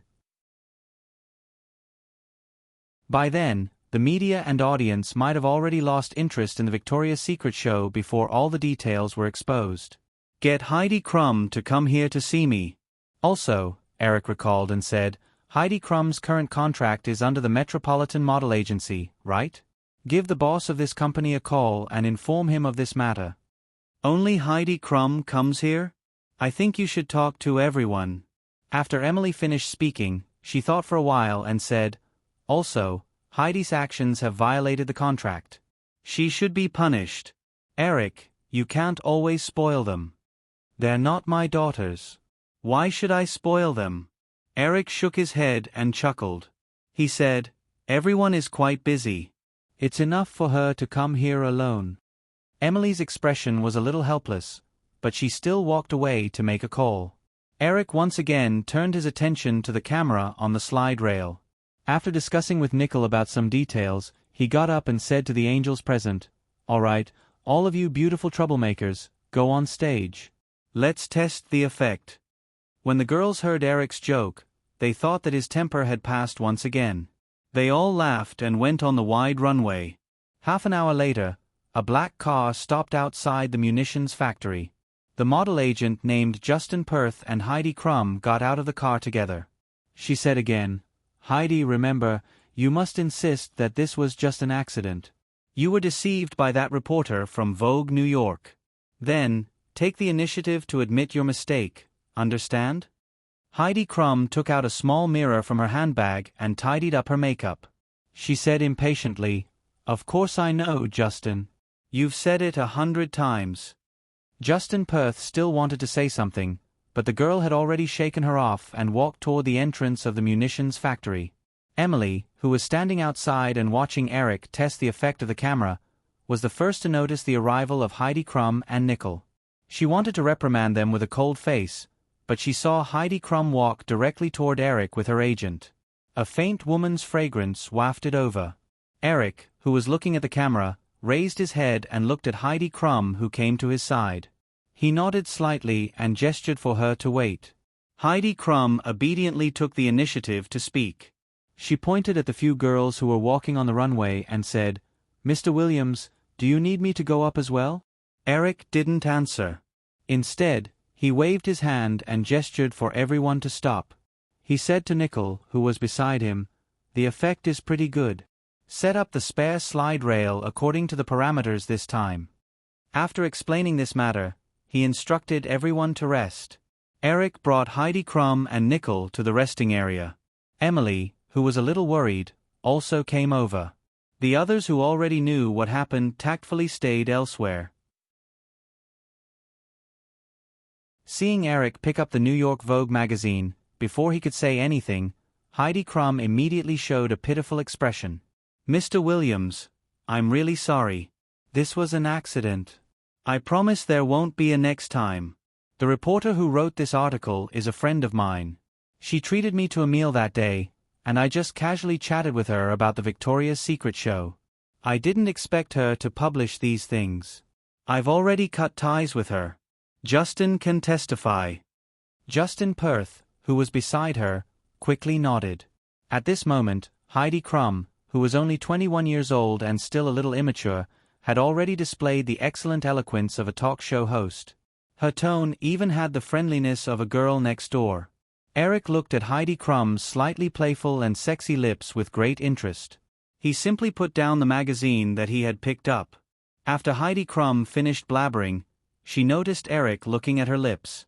She took the initiative to curl her lips, revealing a beautiful arc.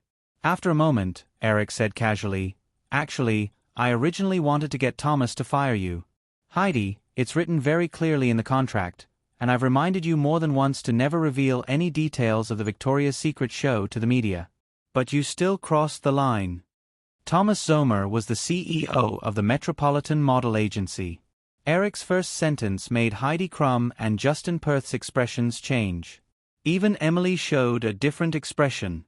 She originally thought that Eric would just criticize her a little and be done with it. She didn't expect him to. Wait, there seems to be a originally. What about now? When Emily realized something, Heidi Crumb, who was originally shocked, also realized the meaning of Eric's words. She stammered, then. Eric didn't keep her in suspense. He said, "But you're a model with a lot of potential. It's a pity to leave the industry, so I don't plan to do that." Heidi Crumb relaxed and squeezed the Prada handbag in her hand. She looked at Eric with tears in her eyes. She knew that Eric definitely wasn't done speaking. "However, it's definitely not suitable for you to participate in the Victoria's Secret fashion show this time. If you do something wrong, you can just change it. But if you do something wrong, you have to accept the punishment." When Heidi Crumb heard Eric's words, she suddenly felt like her life had been sucked out. She had just started her modeling career 2 years ago. Now, her career was rapidly rising. If she lost this once-in-a-lifetime opportunity, she couldn't imagine where her career would go in the future. Thinking of this, Heidi Crumb's pitiful expression was no longer fake. She took 2 steps forward and grabbed Eric's arm. She begged, "Mr. Williams, please give me another chance. I'm really, really sorry. I promise there won't be a next time. You can punish me however you want. Just don't let me leave here, please." The girl didn't forget to use her body to gently rub Eric's arm as she spoke. Emily, who was standing at the side, moved her lips. She wanted to say something, but she didn't. As the boss of a fashion company, Emily had a lot of contact with the modeling circle. She knew very well that these beautiful babes weren't easy to deal with. This solution was actually the best. With this lesson, she believed that the other Victoria's Secret angels wouldn't do anything out of line again. As for Heidi Crumb's replacement, the modeling circle was so big that it wouldn't be difficult to find 1 or 2 replacements. "Don't be like this, Heidi. I'm not done yet." Eric stretched out his arm and pressed Heidi Crumb onto a chair. The girl thought that Eric's attitude had softened. She obediently followed Eric's force and sat down on the chair. There was a hint of charm in her pitiful expression. She looked at him expectantly. Eric picked up the magazine and casually flipped through it. He said, You said in the article that you want to travel, right? Heidi Klum nodded. She didn't understand what Eric meant. Then you should go out for a walk. It's already autumn in the Northern Hemisphere. Go to New Zealand. It's spring there. Eric thought for a while and added, come back at Christmas. The last glimmer of hope in Heidi Klum's heart was shattered. There was only one last thought in her mind. What kind of place is New Zealand? After Eric finished speaking, he looked at her manager, Justin Perth, who was standing beside Heidi Klum. He said, you should come along too. After leaving the munitions factory in disappointment, Heidi Klum stood beside the busy Lexington Avenue. She pursed her thin lips tightly and glared at a passerby who glanced at her. After a while, Justin Perth finished his call and walked over. His expression was also dejected. I've already talked to Mr. Zomer about this. Mr. Zomer got someone to book a flight tonight to New Zealand. In the original spacetime, New Zealand only became a popular tourist destination in Middle-earth after the release of The Lord of the Rings series. But now, to most people, New Zealand, which was located in the southern hemisphere, was no different from a remote village. Heidi Klum kicked the lamppost beside her with all her might. She raised her chin and said, I'm not going to a godforsaken place like New Zealand. What is this? Exile? Haha. Who does Eric Williams think he is? King of Prussia? Since he has already fired me, why should I listen to him? Justin, didn't Dior want me to endorse a perfume last month? Let's go to France now. Justin Perth was a little helpless towards this spoiled girl who didn't understand the situation at all. He said, Heidi, Dior wanted you to endorse it when you still had the Victoria's Secret Angel contract. Now that you've been fired, this endorsement is naturally gone. Heidi Klum opened her mouth and said in a hateful tone, so what if it's gone? Can't I find a job? Justin Perth didn't directly answer this question. He spread his hands and said, before this interview, I reminded you that it's best not to talk about the inside story of the Victoria's Secret fashion show. But you didn't listen to me. Heidi Klum was immediately unwilling. Are you criticizing me? But you also tacitly agreed. Don't think that I can't tell. In the end, you're the one who makes the decision. Justin Perth suddenly became impatient. So, if you don't want to go to New Zealand, then forget it. I'm going back to the apartment to pack my things. Heidi Klum's eyes widened. What? You're going by yourself? If I don't go, Mr. Zomer will fire me. Justin Perth took a deep breath and looked at the blonde beauty whom he had single-handedly pulled up. He patiently explained, Eric Williams is of course not the King of Prussia, but he owns the largest media group in North America. He controls 1/3 of the television networks in the Federation and countless media resources. Heidi, do you know what kind of influence this means? Even the president of the Federation won't easily become enemies with such a media tycoon. Modeling agencies like us who rely more on media resources won't dare to do so. Yes, this is really an exile. You should be glad that Eric Williams is only punishing you and doesn't intend to drive you out of the modeling industry. But if you don't want to go to New Zealand, Mr. Zomer will terminate your contract. Under the pressure of Eric Williams, all the other top modeling agencies won't sign you anymore. Of course, you can still sign with those mediocre agencies or even go solo. But without the support of a top modeling agency, you won't be able to get any first-tier brand endorsements from those mediocre agencies. It's also impossible for them to fight for another opportunity like the Victoria's Secret fashion show for you. Under such circumstances, how far do you think you can go in this industry? Heidi Klum's originally indignant expression suddenly collapsed. So, come to New Zealand with me. It's only 2 months. At least. With a bitter tone, Justin Perth looked at the model he had brought up single-handedly and said, at least, the scenery there is really good. Star.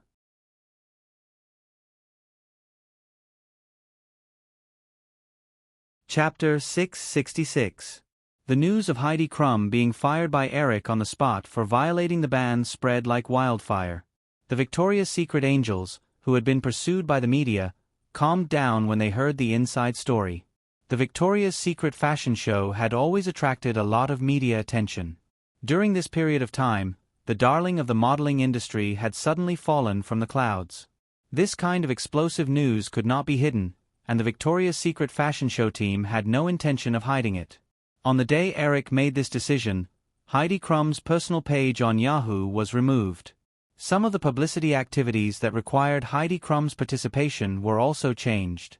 Edward Razek, one of the people in charge of the Victoria's Secret fashion show, even made an official announcement at the Plaza Hotel where the Victoria's Secret angels were staying. However, this news obviously didn't satisfy the media reporters who were thirsty for any news about the Victoria's Secret fashion show. Countless inquiries from the media flooded in. All the people in charge of the Victoria's Secret fashion show and the Metropolitan Model Agency that Heidi Klum belonged to were in an attempt to dig up more details. Almost all the media didn't believe that Heidi Klum was fired because of the exclusive interview in Vogue New York magazine. Most people thought that the exclusive interview was specially arranged by the program team. After all, just like how various kinds of news would be released in stages during the promotion process to maintain the popularity of the topic, the article in New York Vogue was very similar to the usual movie promotion method.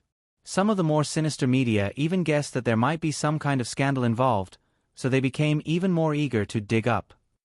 However, no matter how many calls were made, and how many people who might know the inside story were contacted, all the news obtained by the media was exactly the same as the official statement. Not only was this the truth, but after this incident, the Victoria's Secret angels who had put zippers on their little mouths didn't dare to say anything to the media even in private. Some of the project team staff who knew about the incident wouldn't say anything. The Victoria's Secret angels had made a mistake, but at most, they would lose this opportunity. They had signed a stricter confidentiality agreement, so if they said anything, not only would they lose their jobs, but they would also receive a huge compensation. Other than the Victoria's Secret project team and the Metropolitan Model Agency, the only person who knew the whole story was Heidi Klum, who had been fired by Eric. However, when countless reporters began to contact Heidi Klum, they once again discovered a shocking fact. This Victoria's Secret angel who had just been fired had actually vanished from the face of the earth. Not only did all of Heidi Klum's contact with her manager fail, but even some well-connected reporters who managed to contact Heidi Klum's relatives in Germany were unable to find out her whereabouts. As a result, the media became even more excited, and all kinds of speculations became even more rampant. Although the regular large media outlets didn't dare to talk nonsense without evidence, countless tabloids didn't have too many scruples. In just a few days, all kinds of messy, inside story articles were churned out one after another. Among them, the most widely accepted theory was that a model who had resigned from a big show was pregnant by a media tycoon and had to hide from the public to raise the child. In order to avoid lawsuits, the smart tabloids would definitely not use their real names. However, this kind of obvious hint was probably something that only a fool wouldn't be able to see through. Some of the news that spread through internal channels about Eric flying into a rage because of Heidi Klum's violation of the rules and exiling her overseas had become the fake news that the media and the public snorted in disdain. In the recent days, in the face of the current self-defeating media situation, many people who knew the inside story were gloating at Eric's misfortune. Of course, most of them definitely wouldn't dare to show it in front of Eric, but the relatives and friends around him didn't have such concerns. Even Virginia, who heard the news, teasingly asked if Kevin and Hawaii were going to have a younger brother or sister when Eric returned to East Hampton for the weekend. Compared to the millionaires who were usually middle-aged or even old, Eric, who had accumulated a huge amount of wealth before the age of 30, was really too eye-catching. In addition, due to Eric's profession and his unmarried status, all kinds of gossip surrounding him had never stopped. Therefore, in the face of the hot topic in the outside world, Eric quickly returned to his indifferent attitude. After all, once there were more lice, it wouldn't itch anymore. After Heidi Klum left, while continuing to rehearse the Victoria's Secret show in an orderly manner, filling in the vacancy became something that Eric had to deal with as soon as possible.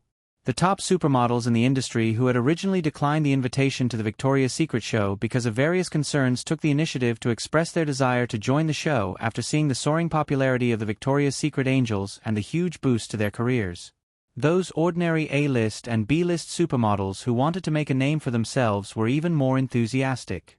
Countless application letters flew to the Victoria's Secret project team. In a temporary office in the backstage of the munitions factory, Emily said to Eric, who was focused on studying a blueprint of the show, "Naomi Campbell's agent just called. He said that Naomi really wants to join the show and can even walk on the stage for free. However, she wants to at least have a chance to walk the opening and the iconic Victoria's Secret angel wings." Eric shook his head. "The wings can be considered, but the opening is not. Not to mention the opening, there isn't even a closing. All the order of appearance has already been arranged. She can only fill in for Heidi Crumb. You can reply to them like this. As for free, there's no need. According to her status, she should pay as much as she should." Emily nodded and took out her phone to dial a number on the spot. If it had been any other normal fashion show, Emily would have definitely persuaded Eric to agree. After all, Naomi Campbell was definitely one of the best in the industry. After inviting her to do a show, everyone would go their separate ways and there wouldn't be any more entanglements. However, it was different this time. Emily knew very well how bad Naomi Campbell's reputation was in the industry. She threw all kinds of tantrums and even arrived late and left early. The Victoria's Secret show was a whole that required careful planning. The models were not allowed to make any trouble, and Naomi Campbell was undoubtedly the type of person who was most likely to make trouble. After the call, Emily was just about to put her phone away when it rang again. After picking up the call, Emily mumbled a few words and then hung up with a strange expression.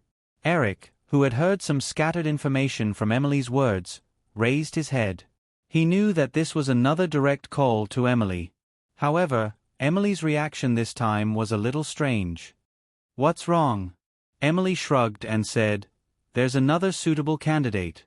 I think we can give this one a try." As there was less than a month left before the Victoria's Secret show, there was not much time for the latecomers to train.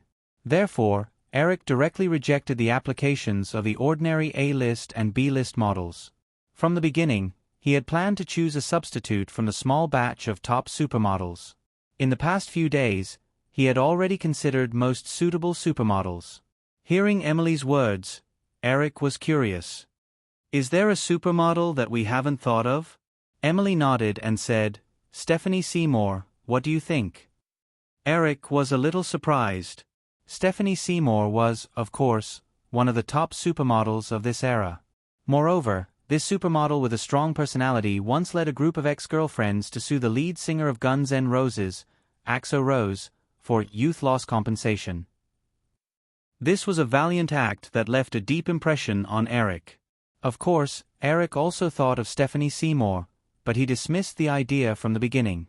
This was because this supermodel with a strong personality had recently hooked up with a big rich guy, the boss of the billion-dollar Brent publishing group, Peter Brent. Moreover, the two were already at the stage where they were talking about marriage. Although Peter Brent was more than 20 years older than Stephanie Seymour, Eric still admired this supermodel's skills.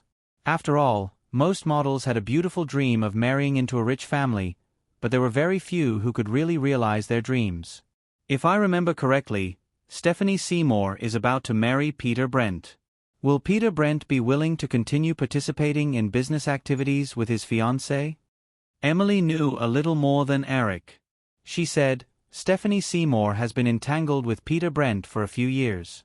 She has always wanted to get married, but Peter Brent has always been unwilling. After they finally agreed, the two had a disagreement on the prenuptial agreement. Peter Brent was already the father of 5 children, and Stephanie Seymour probably wanted to inherit more money in the future, or get more compensation in case of divorce. Since I received this call, I think this matter should have come to a conclusion."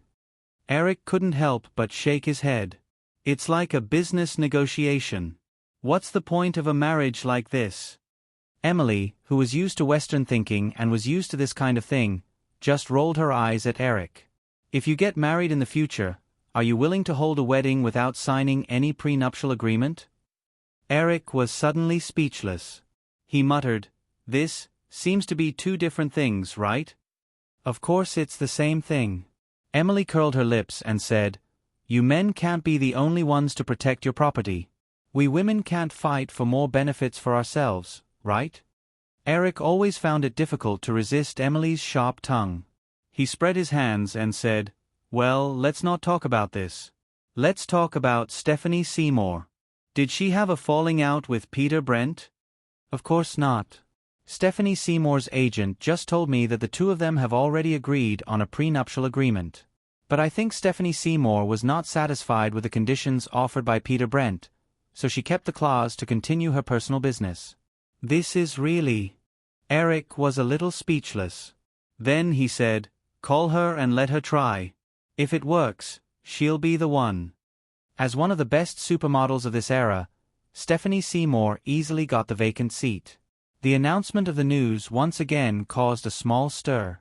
Similar to Eric's thoughts, many people guessed that Stephanie Seymour and the billionaire Peter Brent had broken up. But then, Stephanie Seymour and Peter Brent announced their wedding date in a high-profile manner. When asked if he supported his fiancée to continue her career, Peter Brent, the publishing tycoon, nodded graciously and said that he would personally attend the Victoria's Secret show. Filling the vacancy caused by Heidi Klum's sudden departure, the rehearsals for the Victoria's Secret show entered the final stage. Several singers carefully selected by Firefly Records gradually joined the rehearsals. The show was expected to be held in early November after Halloween, and the official television broadcast was confirmed to be in early December. And with the last episode of the first season of Survivor as a lead-in, there were only 13 episodes in every season of Survivor. Because the first and second episodes were broadcasted simultaneously, the last episode would be broadcasted just before the December winter break. After ABC TV Survivor's viewership ratings became a hit, it maintained a high viewership rating for the next few weeks, breaking 30 million viewers. However, Eric knew that this was far from the limit of Survivor. In his memory, the first season of Survivor that CBS TV launched had a viewership rating of 50 million at the end. With such a show as a lead-in, Eric believed that the Victoria's Secret show's viewership rating would not be lower than 20 million. It should be known that in his previous life, the highest viewership rating of Friends was not the 52 million for the finale. It was the episode after the Super Bowl final was used as a lead-in. The Super Bowl had a very stable viewership rating of more than 100 million people. With the lead-in of the Super Bowl final, the viewership of Friends had reached 54 million. With the popularity of the Victoria's Secret show, the ordinary audience could only silently wait for the arrival of December to see the true face of this super show that had been hyped by the media for more than half a year. However, for some people, they were able to watch the show live in advance in November. As the date of the Victoria's Secret show approached, the news about the invitation to the Victoria's Secret show was hyped up again. In the original spacetime, the highest price for an invitation to the Victoria's Secret show was €10,000, and the subsequent parties were even more expensive. However, Eric did not intend to sell the invitation to the public this time. P.S. Many Westerners' prenuptial agreements were as strict as business contracts. In Hollywood, Spielberg paid his ex-wife $100 million for his first marriage, but the prenuptial agreement for his second marriage stated that if he divorced again, he could only compensate his wife $5 million. Pitt and Julie had been together for almost 10 years, and when they finally got married, the prenuptial agreement was also dozens of pages long. It was said that Tom Cruise's prenuptial agreement was even more bizarre. You can search for it, but you won't know if it's true. In Hollywood, marriage was relatively simple. Although he had married and divorced many times, no matter how long he had been married, he was very honest and gave half of his assets to his ex-wife. Therefore, it was said that he was the most popular ex-wife in Hollywood. Star.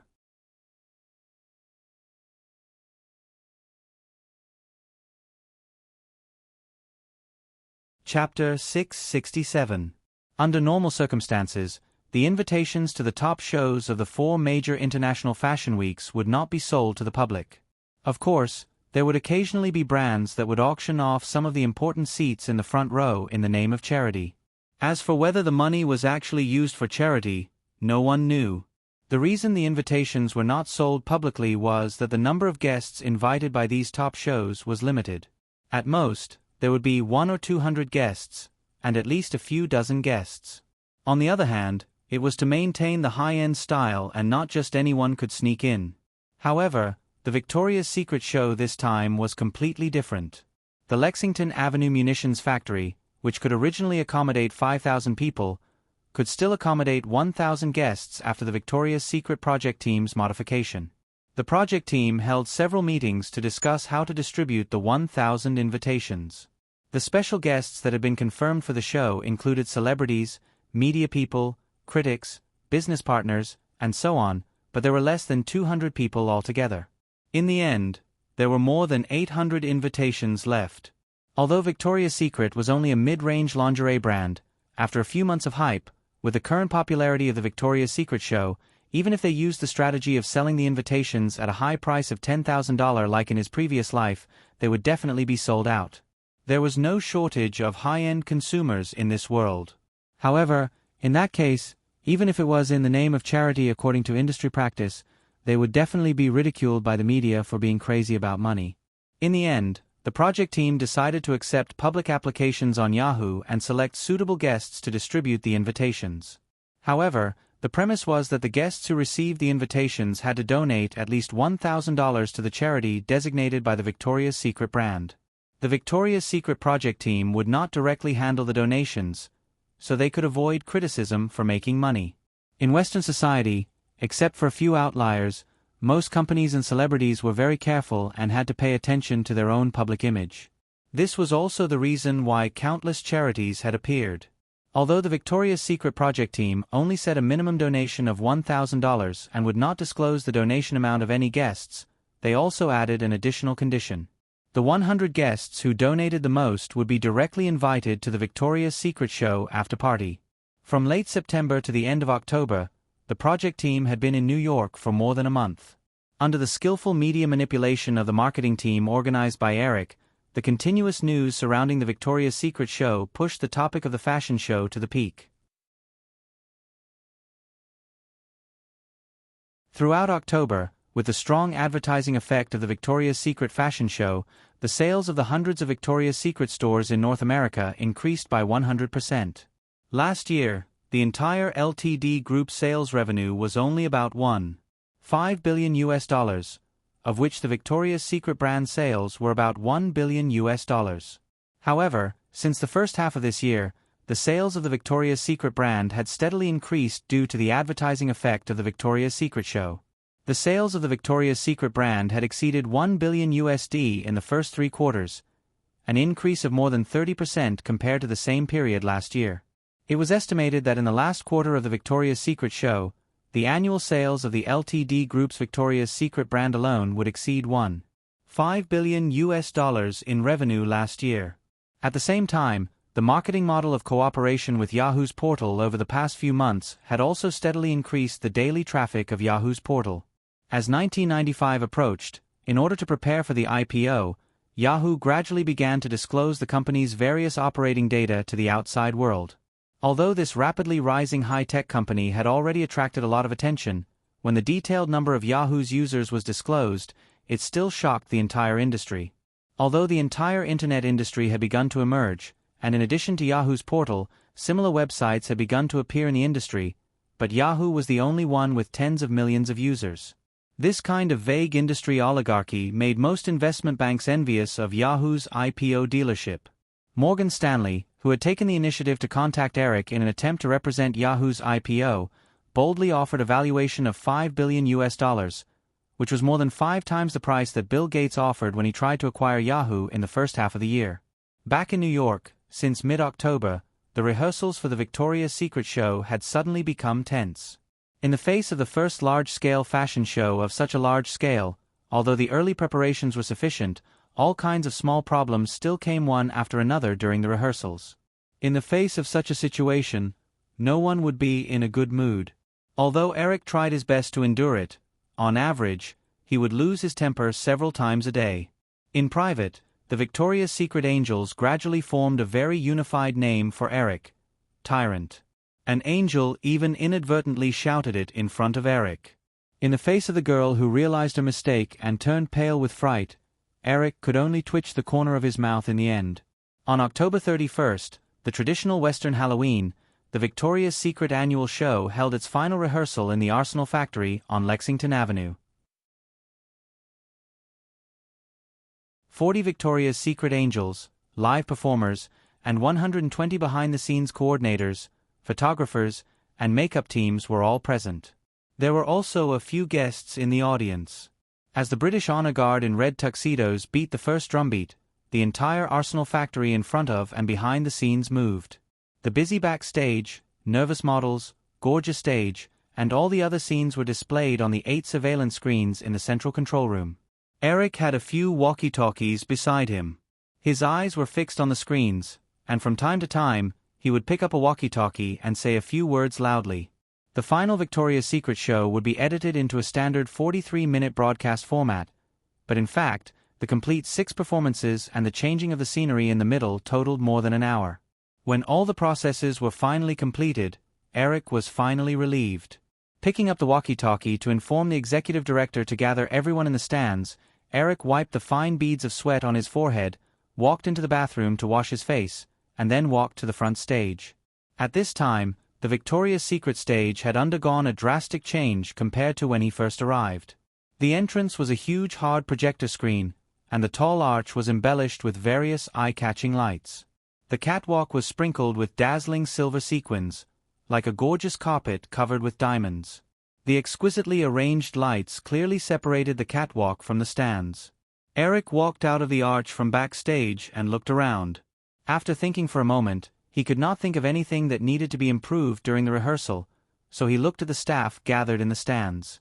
Surrounded by hundreds of people, the Victoria's Secret angels in pink silk pajamas looked a little nervous. Many of them seemed to be recalling if they had made any mistakes just now. Eric originally wanted to jump off the catwalk, but after he stretched out his leg, he simply sat down on the catwalk. Looking at the hundreds of people in front of him who were quietly waiting for him to speak, he smiled and said, "Today is Halloween. Have you thought about what you're going to dress up as tonight?" Many people looked at each other at Eric's somewhat abrupt reaction, but there were also some who chuckled cooperatively. Eric pointed at Diane Kruger, who was right in front of him. "Diane, do you have any plans?" Diane Kruger did not expect Eric to suddenly point at her. She was a little flustered and stammered, I am going back to sleep." "Haha." There was a burst of laughter in the venue. Eric also smiled and nodded. This is also a choice. After being busy for a few months, everyone must be very tired. Moreover, they have to face a tyrant who can go crazy at any time. If it were me, I would also choose to have a good sleep after everything is over. Amidst another chuckle, Eric continued, "However, I think all of you must have felt the changes that have happened to you recently. Diane, what endorsement offers have you received recently?" Diane Kruger was a little embarrassed that Eric kept pointing at her to speak. She knew very well that she was not favored by the project team during the Victoria's Secret Angel selection. It was Eric who personally selected her and made her one of the 5 spokespersons for Victoria's Secret. Originally, she thought that Eric had some special thoughts about her, and she was also looking forward to Eric taking the initiative to ask to go on a date with her. However, a few months had passed, and none of the things she expected had happened. However, Eric's somewhat special attitude toward her did not change much. Although the 40 Victoria's Secret angels were as close as sisters on the surface, she knew very well that in private, almost all of them were jealous of Eric's special care for her. There were even some rumors about her and Eric. Although her mind was in a mess, Diane Kruger did not dare to ignore Eric's question. However, she had received too many endorsement offers recently. Even she was not too sure about them. Most of them were handled by her agent. After thinking about it, she carefully answered, I think there are Chanel, Armani, Dior." As Diane Kruger spoke, she could even feel the jealous gazes on her body. She suddenly stopped. Everyone present knew each other very well, and Diane Kruger was undoubtedly the luckiest one to reach the top in a single bound. Before joining the Victoria's Secret fashion show, Diane Kruger did not even have a single endorsement offer for an ordinary first-tier brand, let alone Chanel and Armani.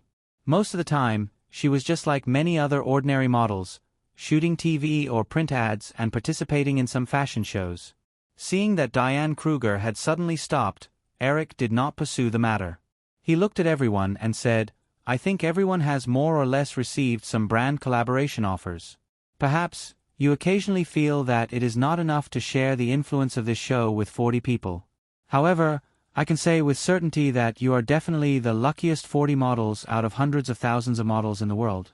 Although spending a few months on this Victoria's Secret fashion show will reduce your income this year, I believe that by next year, your income will definitely increase exponentially. Moreover, the most important point is that your professional lifespan will be extended by many years with the influence of the Victoria's Secret fashion show. Of course, the premise is that you continue to be interested in collaborating with Victoria's Secret next year. Noticing that the Victoria's Secret angel sitting in the front row trembled when she heard Eric's last sentence, Eric could not help but laugh. Looking at the face that somewhat resembled Audrey Hepburn, he said with a smile, "Paulina, don't be so nervous.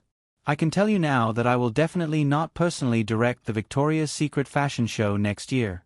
After this year's accumulation of experience, next year's preparation time will not take as long as this year's. Therefore, you will receive a more generous salary next year, but at the same time, your work will become easier." The Victoria's Secret angel named Paulina gave Eric a charming smile and said, "Mr. Williams, I will definitely be back next year." Eric smiled and changed his posture slightly.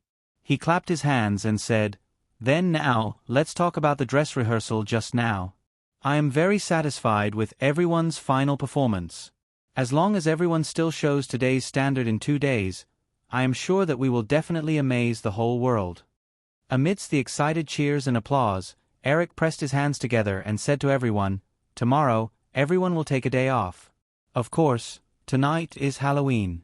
Although you are not prohibited from participating in all kinds of parties, I still hope that everyone can go back and have a good rest as Diane just said. I don't want any accidents to happen to any of you in the last 2 days. Now, everyone is dismissed." After finishing his words, Eric stood up on the edge of the tea stage and walked backstage. Most of the people present waited for Eric's figure to disappear behind the arch before they excitedly whispered and walked out. Emily, Edward Lazek, and Eric's assistant Kelly were just quietly listening to Eric's speech behind the arch. Now, they all came up to him. "Eric, do you think there is anything else that needs to be adjusted?" Emily had just been making arrangements on the spot and did not stay in the central control room with Eric. At this time, she could not wait to ask. After seeing the marketing ability of the Victoria's Secret show, Emily now attached much more importance to the Victoria's Secret show than Eric. Eric shook his head and said, "No, all the shooting effects have been tested. I just watched the whole rehearsal and did not find any problems. Moreover, there is nothing 100% perfect in this world. If there is any regret, just keep it. We have to give the media something to talk about in the future." Emily rolled her eyes at Eric and did not mention it anymore. She smiled and said, "What about you now? Are you going to East Hampton to celebrate Halloween with them?" "I just want to go back and sleep now," Eric answered and looked at Kelly beside him. "You go back with me. I have something to discuss with you."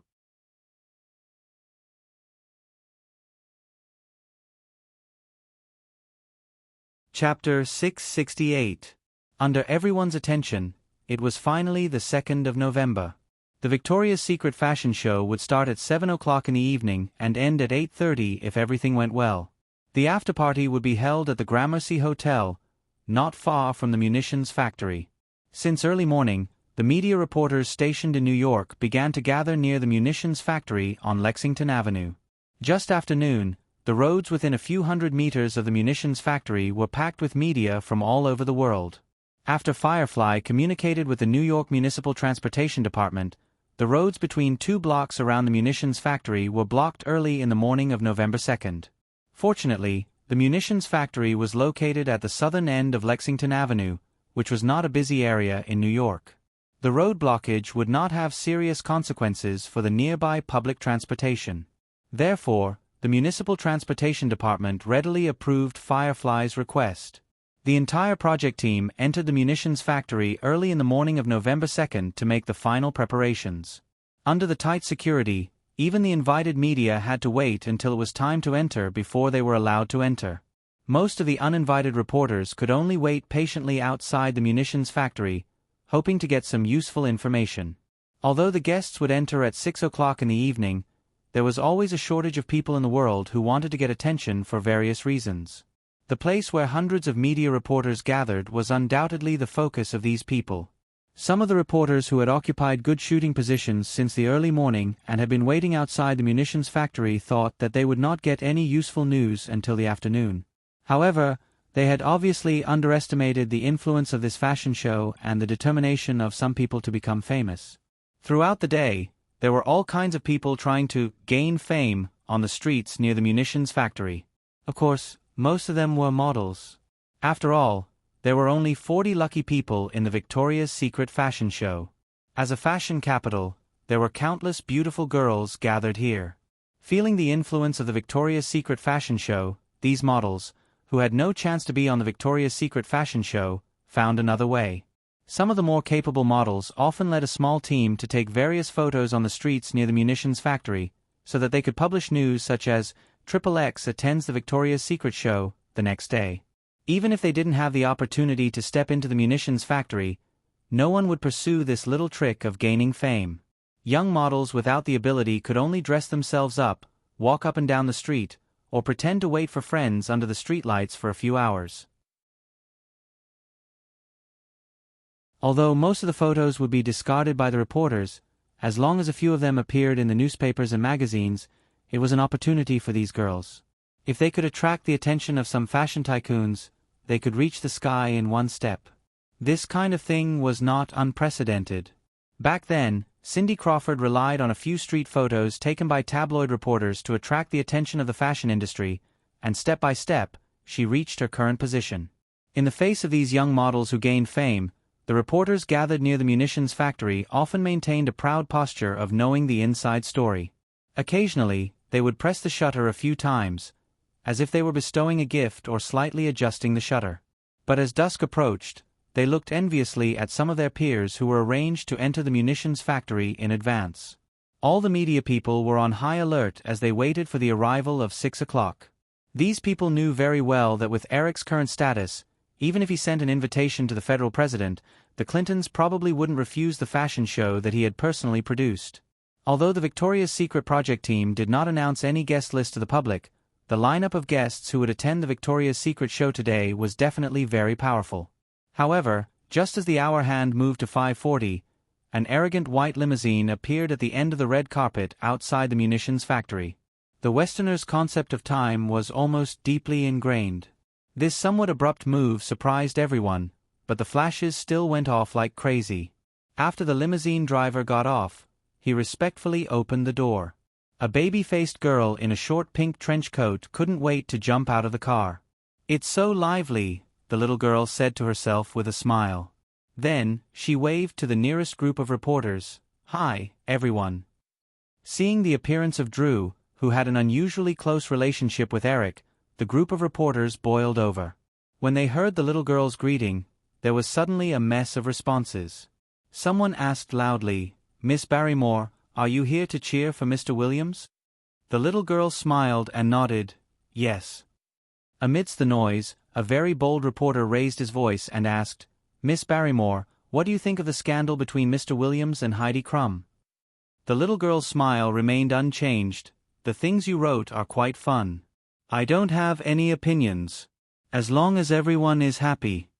This slightly sarcastic remark made some of the reporters a little embarrassed. Some people noticed that the little girl was standing at the end of the red carpet and didn't seem to be in a hurry to move forward. Puzzled, they were about to ask when the limousine door opened again and gave them the answer.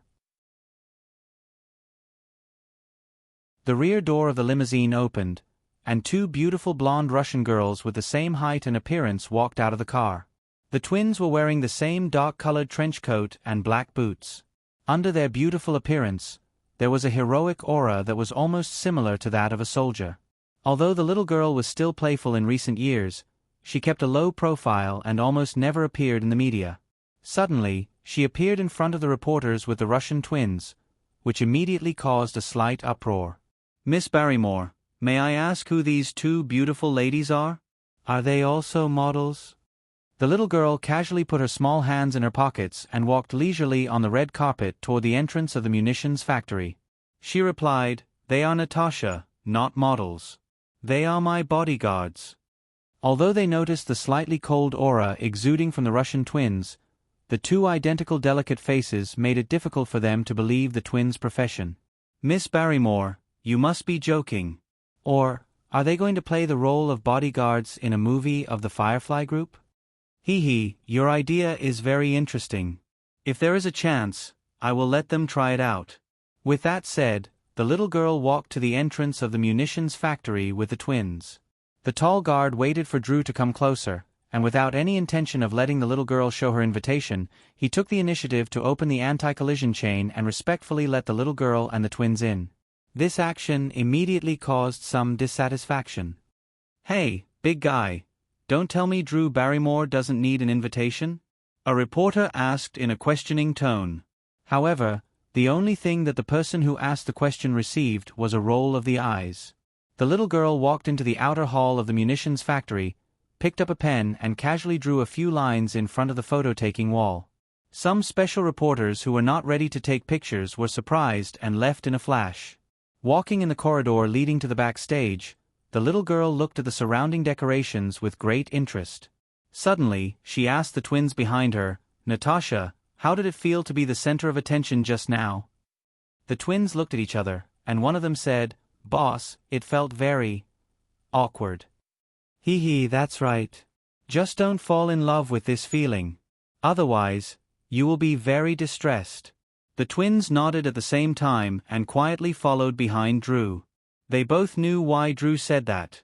Because even if they fell in love with this feeling, this seemingly harmless boss would not give them too many opportunities to enjoy this feeling. The trajectory of their fate had already been determined.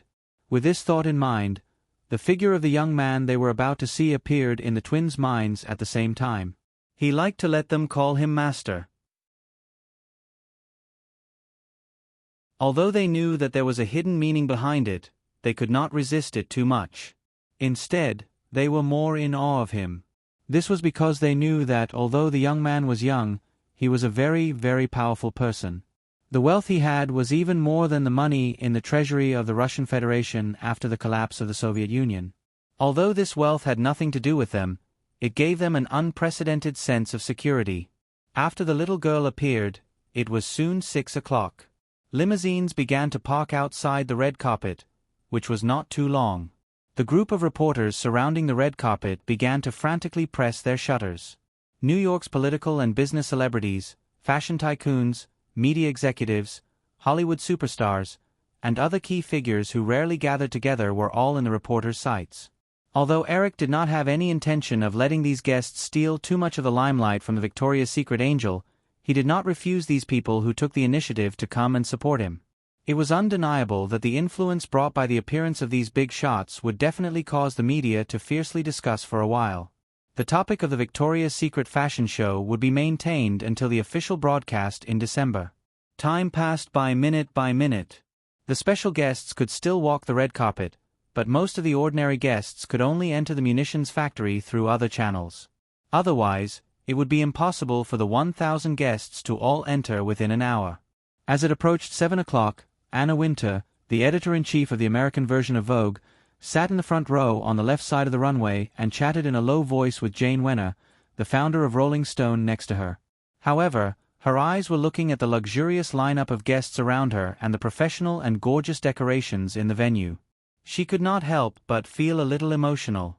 Ever since she became the editor-in-chief of Vogue, no matter which fashion brand it was, as long as she appeared in the show, she would definitely be the most eye-catching big shot in the venue.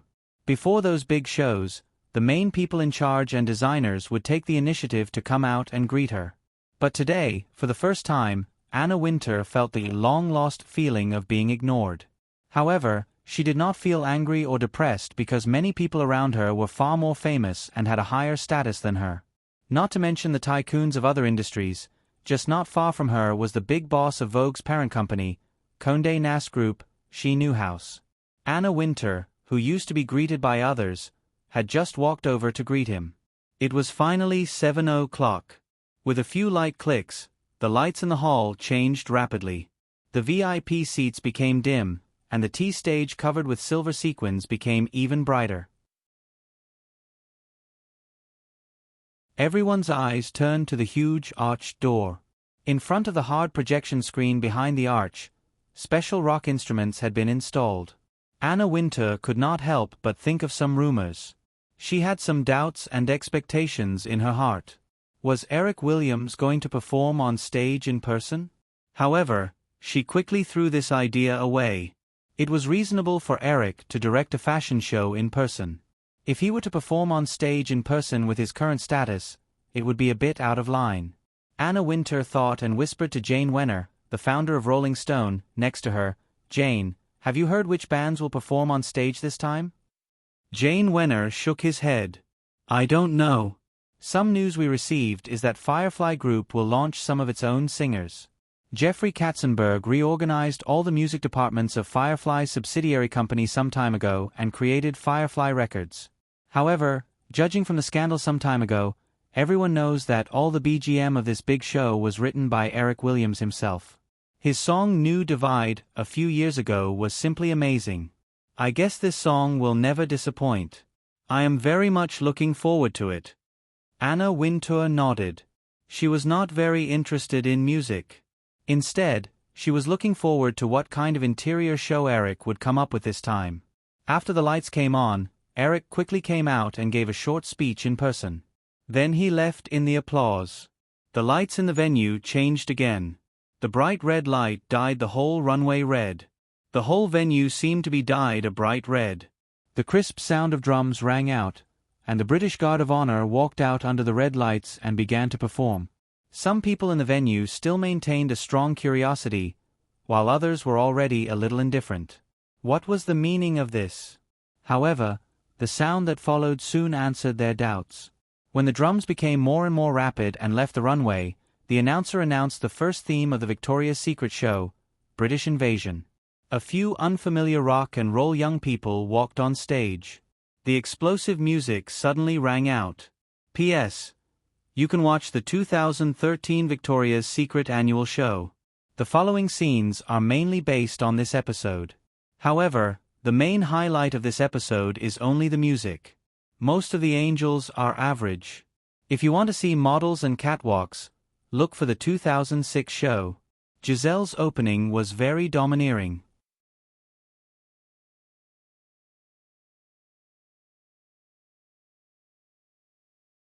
Chapter 669.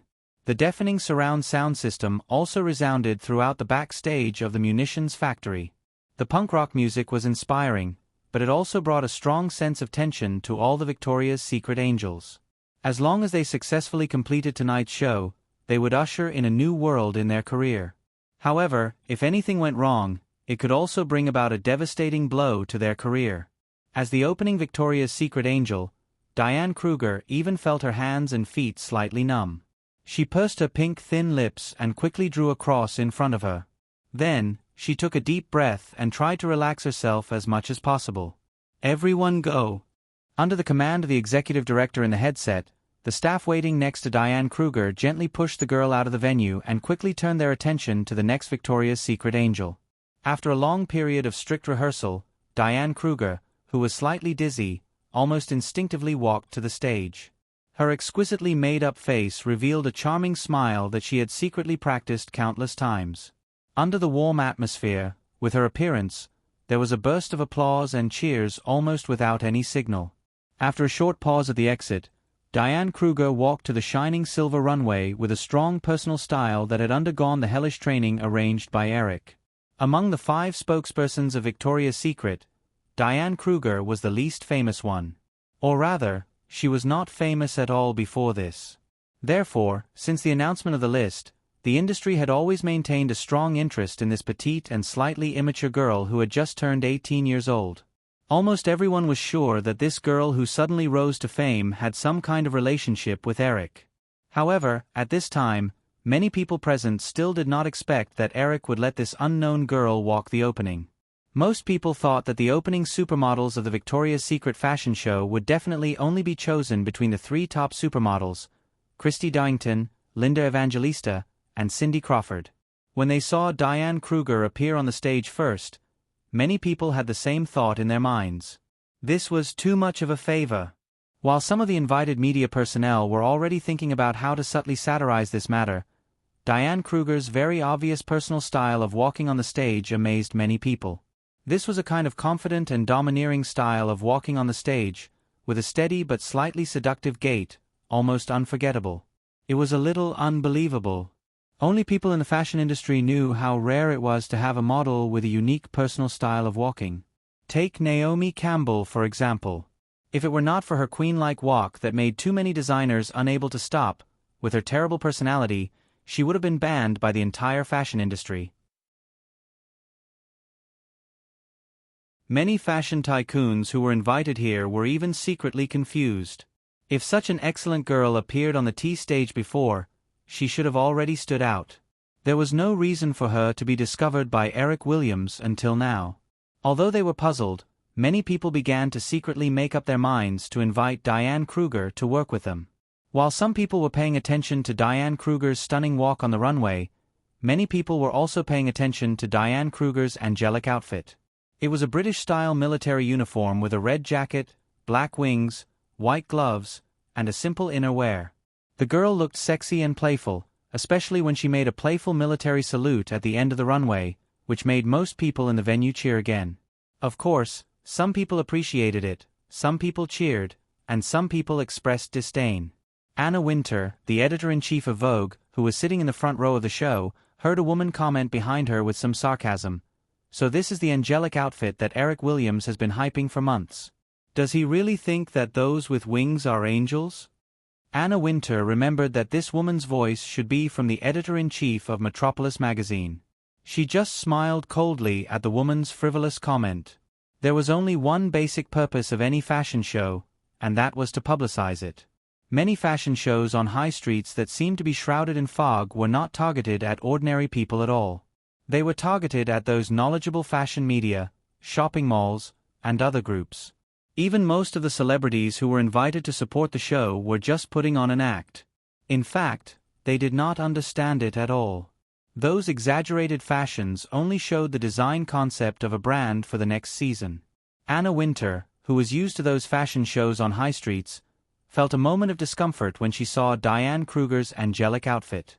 This style of angelic outfit seemed to be too down-to-earth. However, Anna Wintour quickly realized that the real audience of this Victoria's Secret show was the ordinary TV audience. If Eric Williams dared to design a series of exaggerated outfits for the Victoria's Secret angels like those traditional fashion shows, it would definitely cause a lot of criticism from the ordinary audience when it was broadcasted in the future.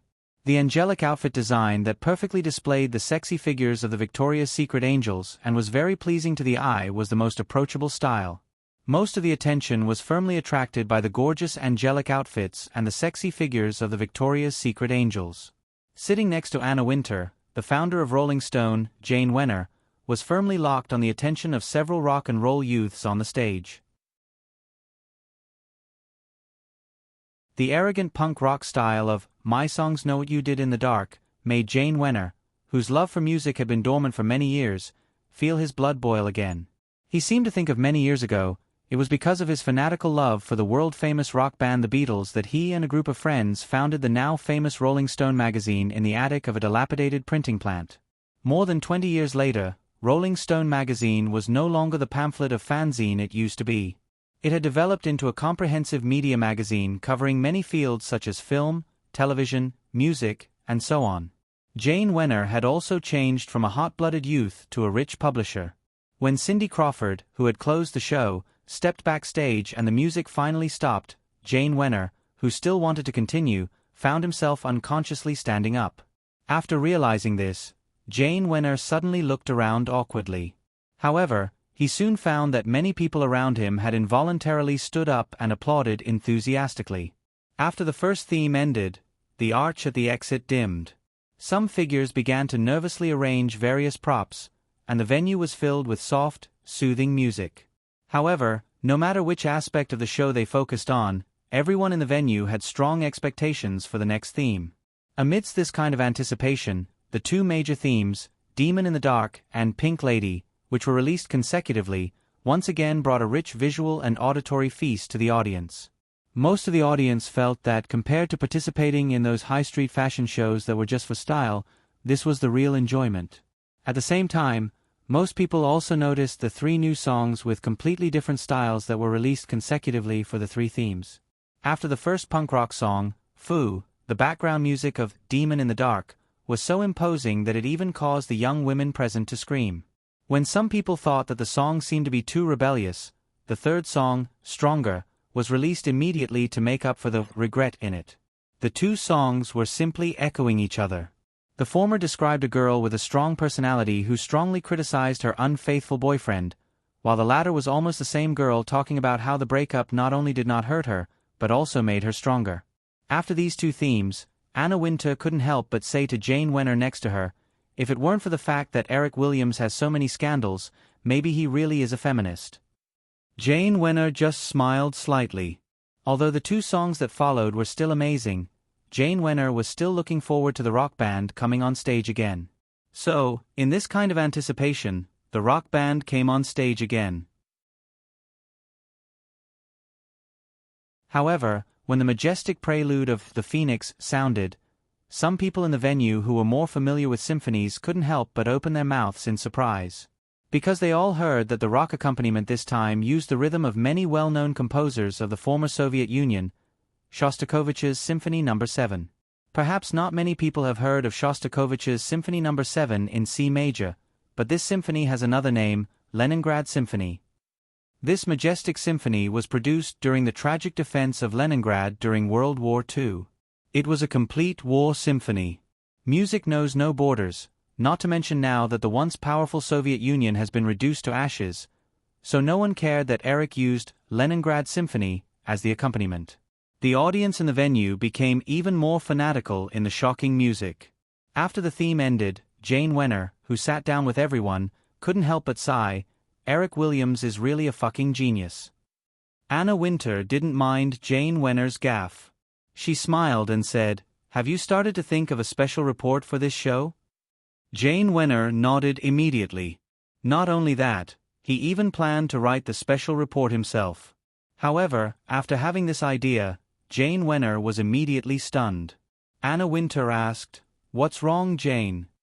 Jane Wenner shook his head and said, Anna, we don't seem to know anything about these singers and the names of the new songs.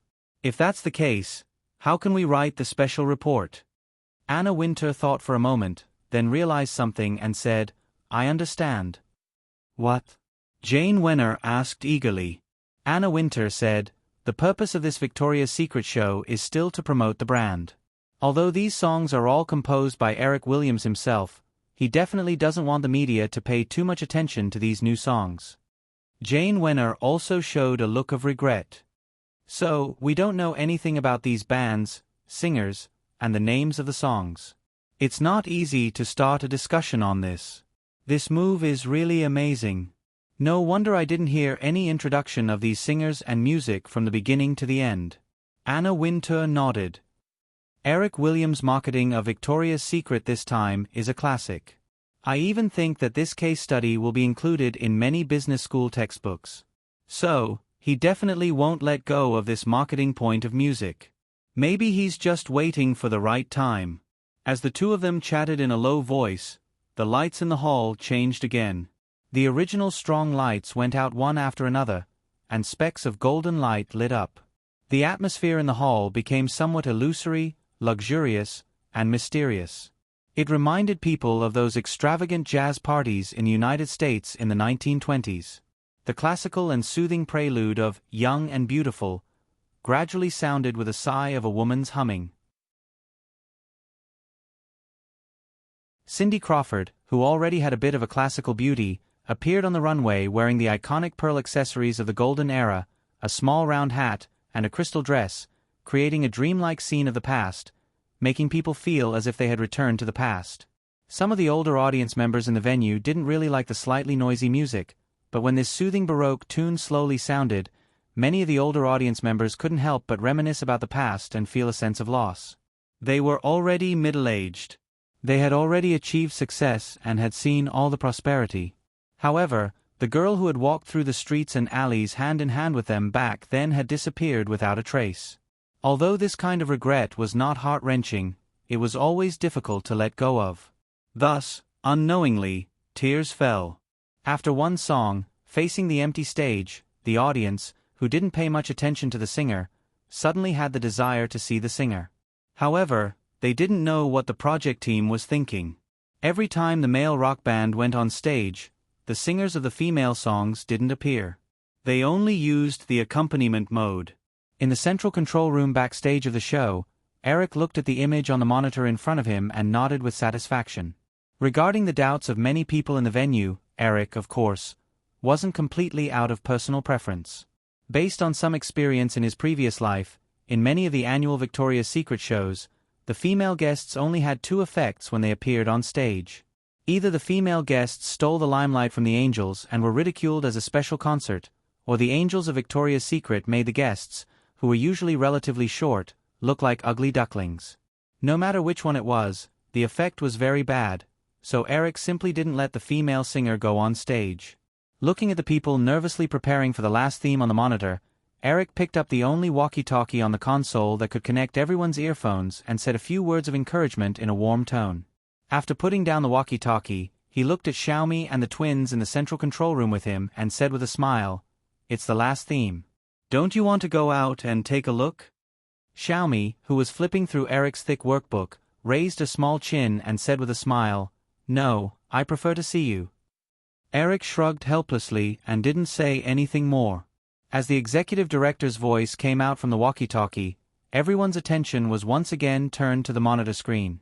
As long as there were no mistakes with the theme, this show would be a perfect end. 5 of the 6 themes had already passed, and each of the 5 major spokespersons of Victoria's Secret had gone through an opening. The opening of the last theme, Snowy Fairy, was still handed over to Diane Kruger by Eric. Noticing that the girl on the monitor was once again nervously drawing a cross in front of her, Eric smiled. He was very satisfied with Diane Kruger's performance, and he believed that no one in the venue would question his preference for this girl at this time. The music of the last song, "I Know You Were Trouble," sounded, and Diane Kruger, like a snow fairy, walked to the front of the stage. Eric's gaze followed Diane Kruger's figure and moved to the camera monitor in the venue. In the fixed-point panoramic lens, everything was going smoothly. However, when Diane Kruger walked a quarter of the runway, Eric suddenly felt Diane Kruger's figure shake violently, and a silver high heel detached from her left foot. Star.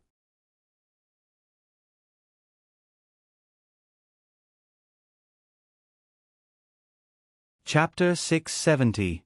The moment her high heel fell off, Diane Kruger's mind buzzed. She felt as if she had been sucked out of her body, and the sudden feeling of emptiness almost made her collapse on the runway. "I screwed up. I screwed up. I screwed up. I screwed up. I screwed up." This despairing thought flashed through Diane Kruger's mind countless times. She seemed to hear the mocking laughter of the audience, but no one shouted for her to stop. The lights were still changing, the music was still playing, and the artificial snow was still fluttering in the air. So, after a moment of hesitation, the girl tiptoed with her bare left foot and continued to walk forward. At this time, the months of rigorous training finally had its effect. Although she had lost one of her high heels, Diane Kruger's figure quickly regained its balance, and the confident and unique style of walking on the runway was once again displayed. The moment the high heel fell off, some people in the audience couldn't help but show a gloating expression. When Diane Kruger steadied herself, many people felt a little regretful. Why didn't she fall down? However, when Diane Kruger walked confidently to the end of the runway with steady steps, most people's moods gradually changed. Everyone couldn't help but wonder if they could do better than this girl if they were faced with such an unexpected situation. The answer was definitely no. The strong in adversity could always easily win people's instinctive respect, and the gloating mood was quickly replaced by admiration. So, when Diane Kruger began to turn around, the audience slowly burst into spontaneous applause. This kind of applause reached a climax when Diane Kruger finished her walk, and the warm applause even faintly suppressed the sound of the music in the venue at the last moment. Diane Kruger, who was basically following the professional instincts of her rigorous training, didn't feel the emotional changes of the audience at all. She forced herself to walk to the end of the runway, and just as her figure disappeared into the backstage entrance, making sure that the cameras in the venue couldn't track her, Diane Kruger's last bit of strength suddenly ran out. Tears gushed out of her eyes, and she collapsed weakly on the stairs leading to the backstage. In addition to the central control room where Eric was, there were 3 large screens scattered around the backstage to monitor the situation. When Diane Kruger's high heels fell, the backstage stage controller notified everyone through the walkie-talkie in just a few seconds. Diane Kruger was still on the runway, but there was already a commotion backstage. In the central control room, Eric's heart skipped a beat when he saw Diane Kruger's high heels fall. It was impossible for him not to be angry when something like this happened at the last minute of a perfect show. However, things had already happened, and Eric knew that being angry wouldn't help at all. Then, Eric noticed that Diane Kruger had quickly adjusted her state of mind, as well as the changes in the reactions of the audience. Eric's tightly furrowed brows gradually relaxed. He rubbed the walkie-talkie in his hand and thought for a moment. Eric pressed the button to control all the communication channels and said in a decisive tone, "This is Eric Williams. All units, pay attention. Carry on with your duties. Do not panic.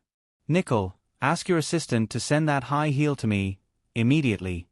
Putting down the walkie-talkie, Eric glanced at the scenes on the monitor screen that were quickly restored to their original order. After giving a few instructions to a staff member sitting in front of the monitor screen, he quickly walked out of the central control room.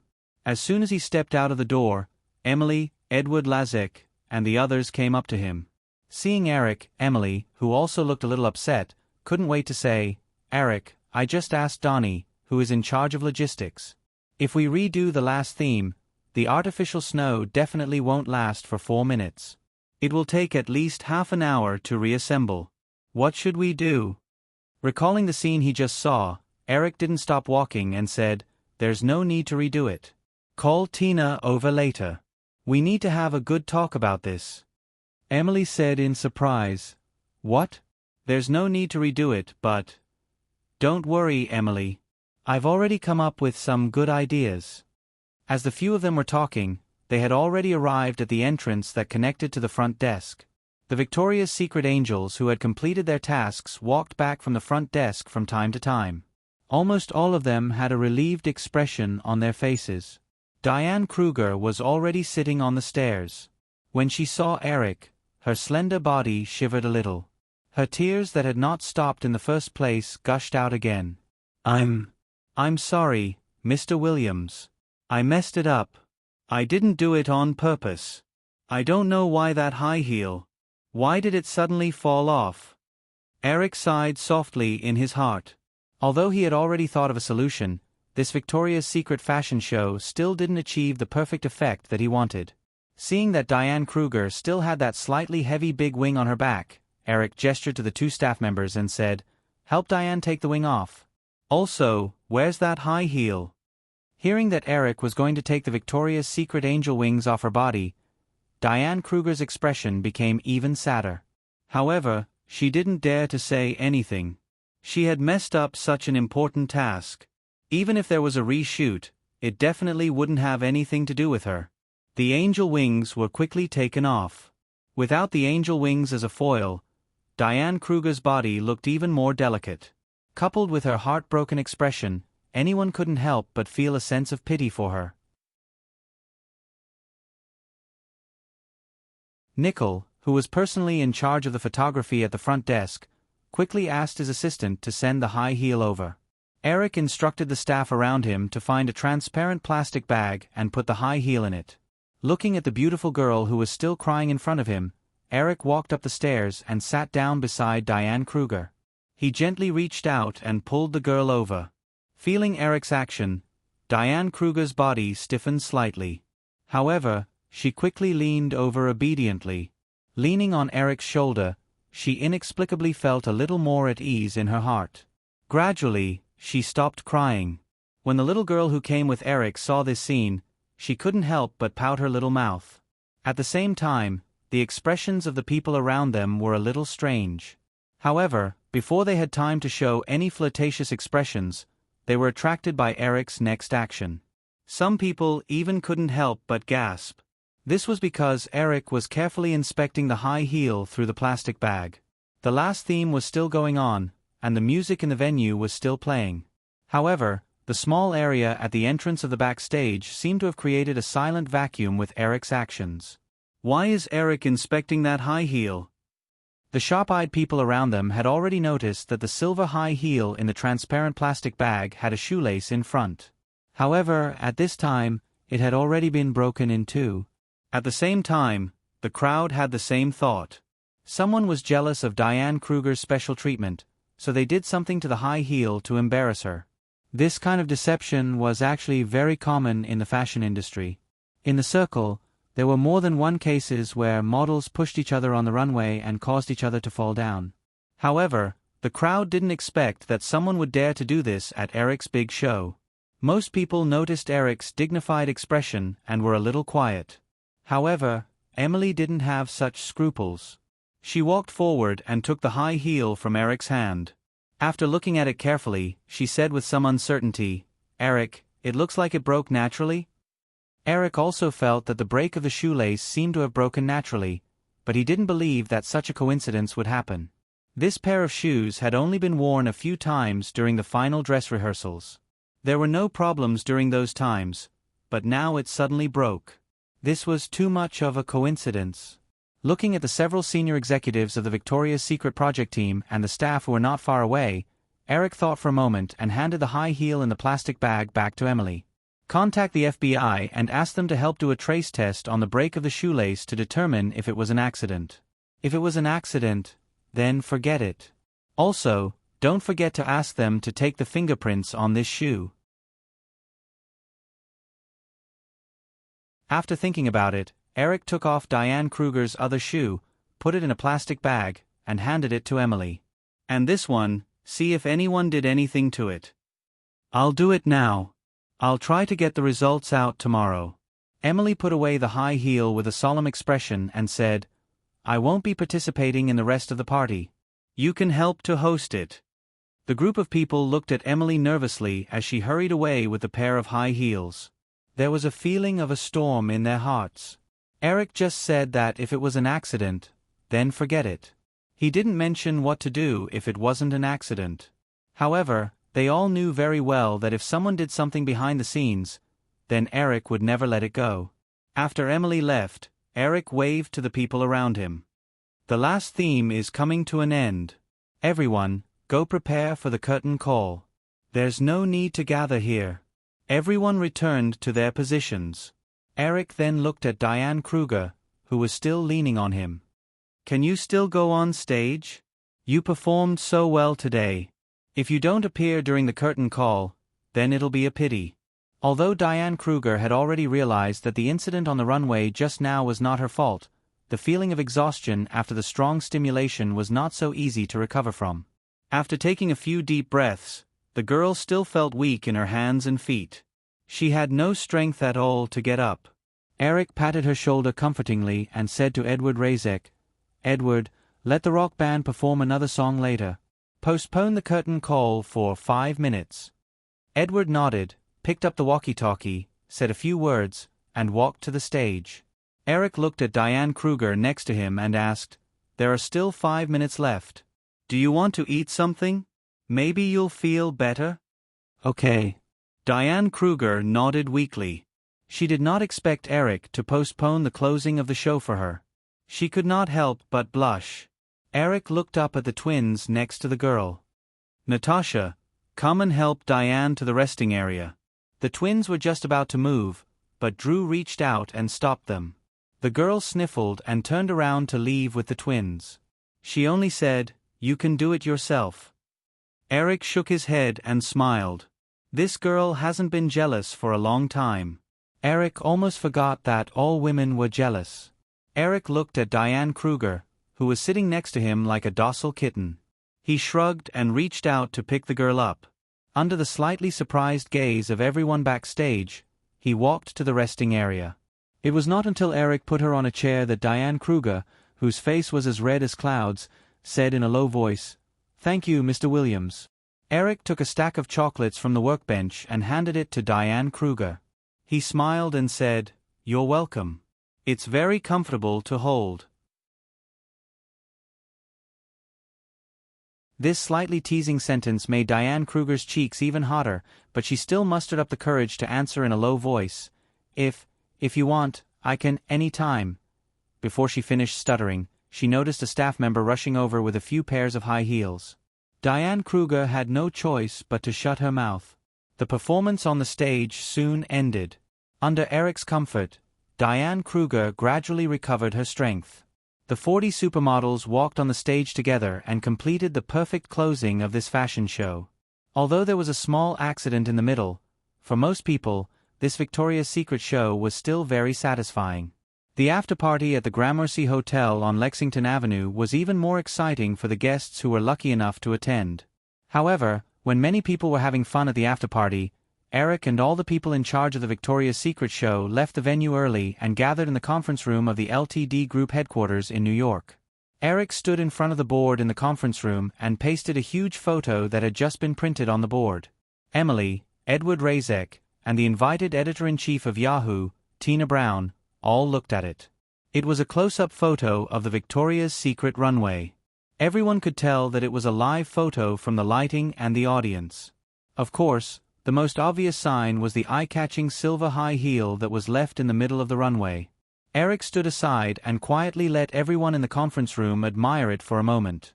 After that, he asked, "So, what does everyone think of when they see this photo? What else could it be?" Of course, it was the shocking moment at the Victoria's Secret show tonight. Emily thought in her heart. At that time, she was next to a big screen backstage and completely experienced the whole process of Diane Kruger's shoe falling. At that time, she was so scared that she broke out in a cold sweat. The other senior members of the project team who were present felt almost the same as Emily. Some of them were even a little confused now. Why didn't Eric reshoot the last theme? It was a big show that had been carefully prepared for almost half a year. In the end, a shoe was left behind. It was simply terrible. As a bystander, Tina Brown's thoughts were different from Emily and the others.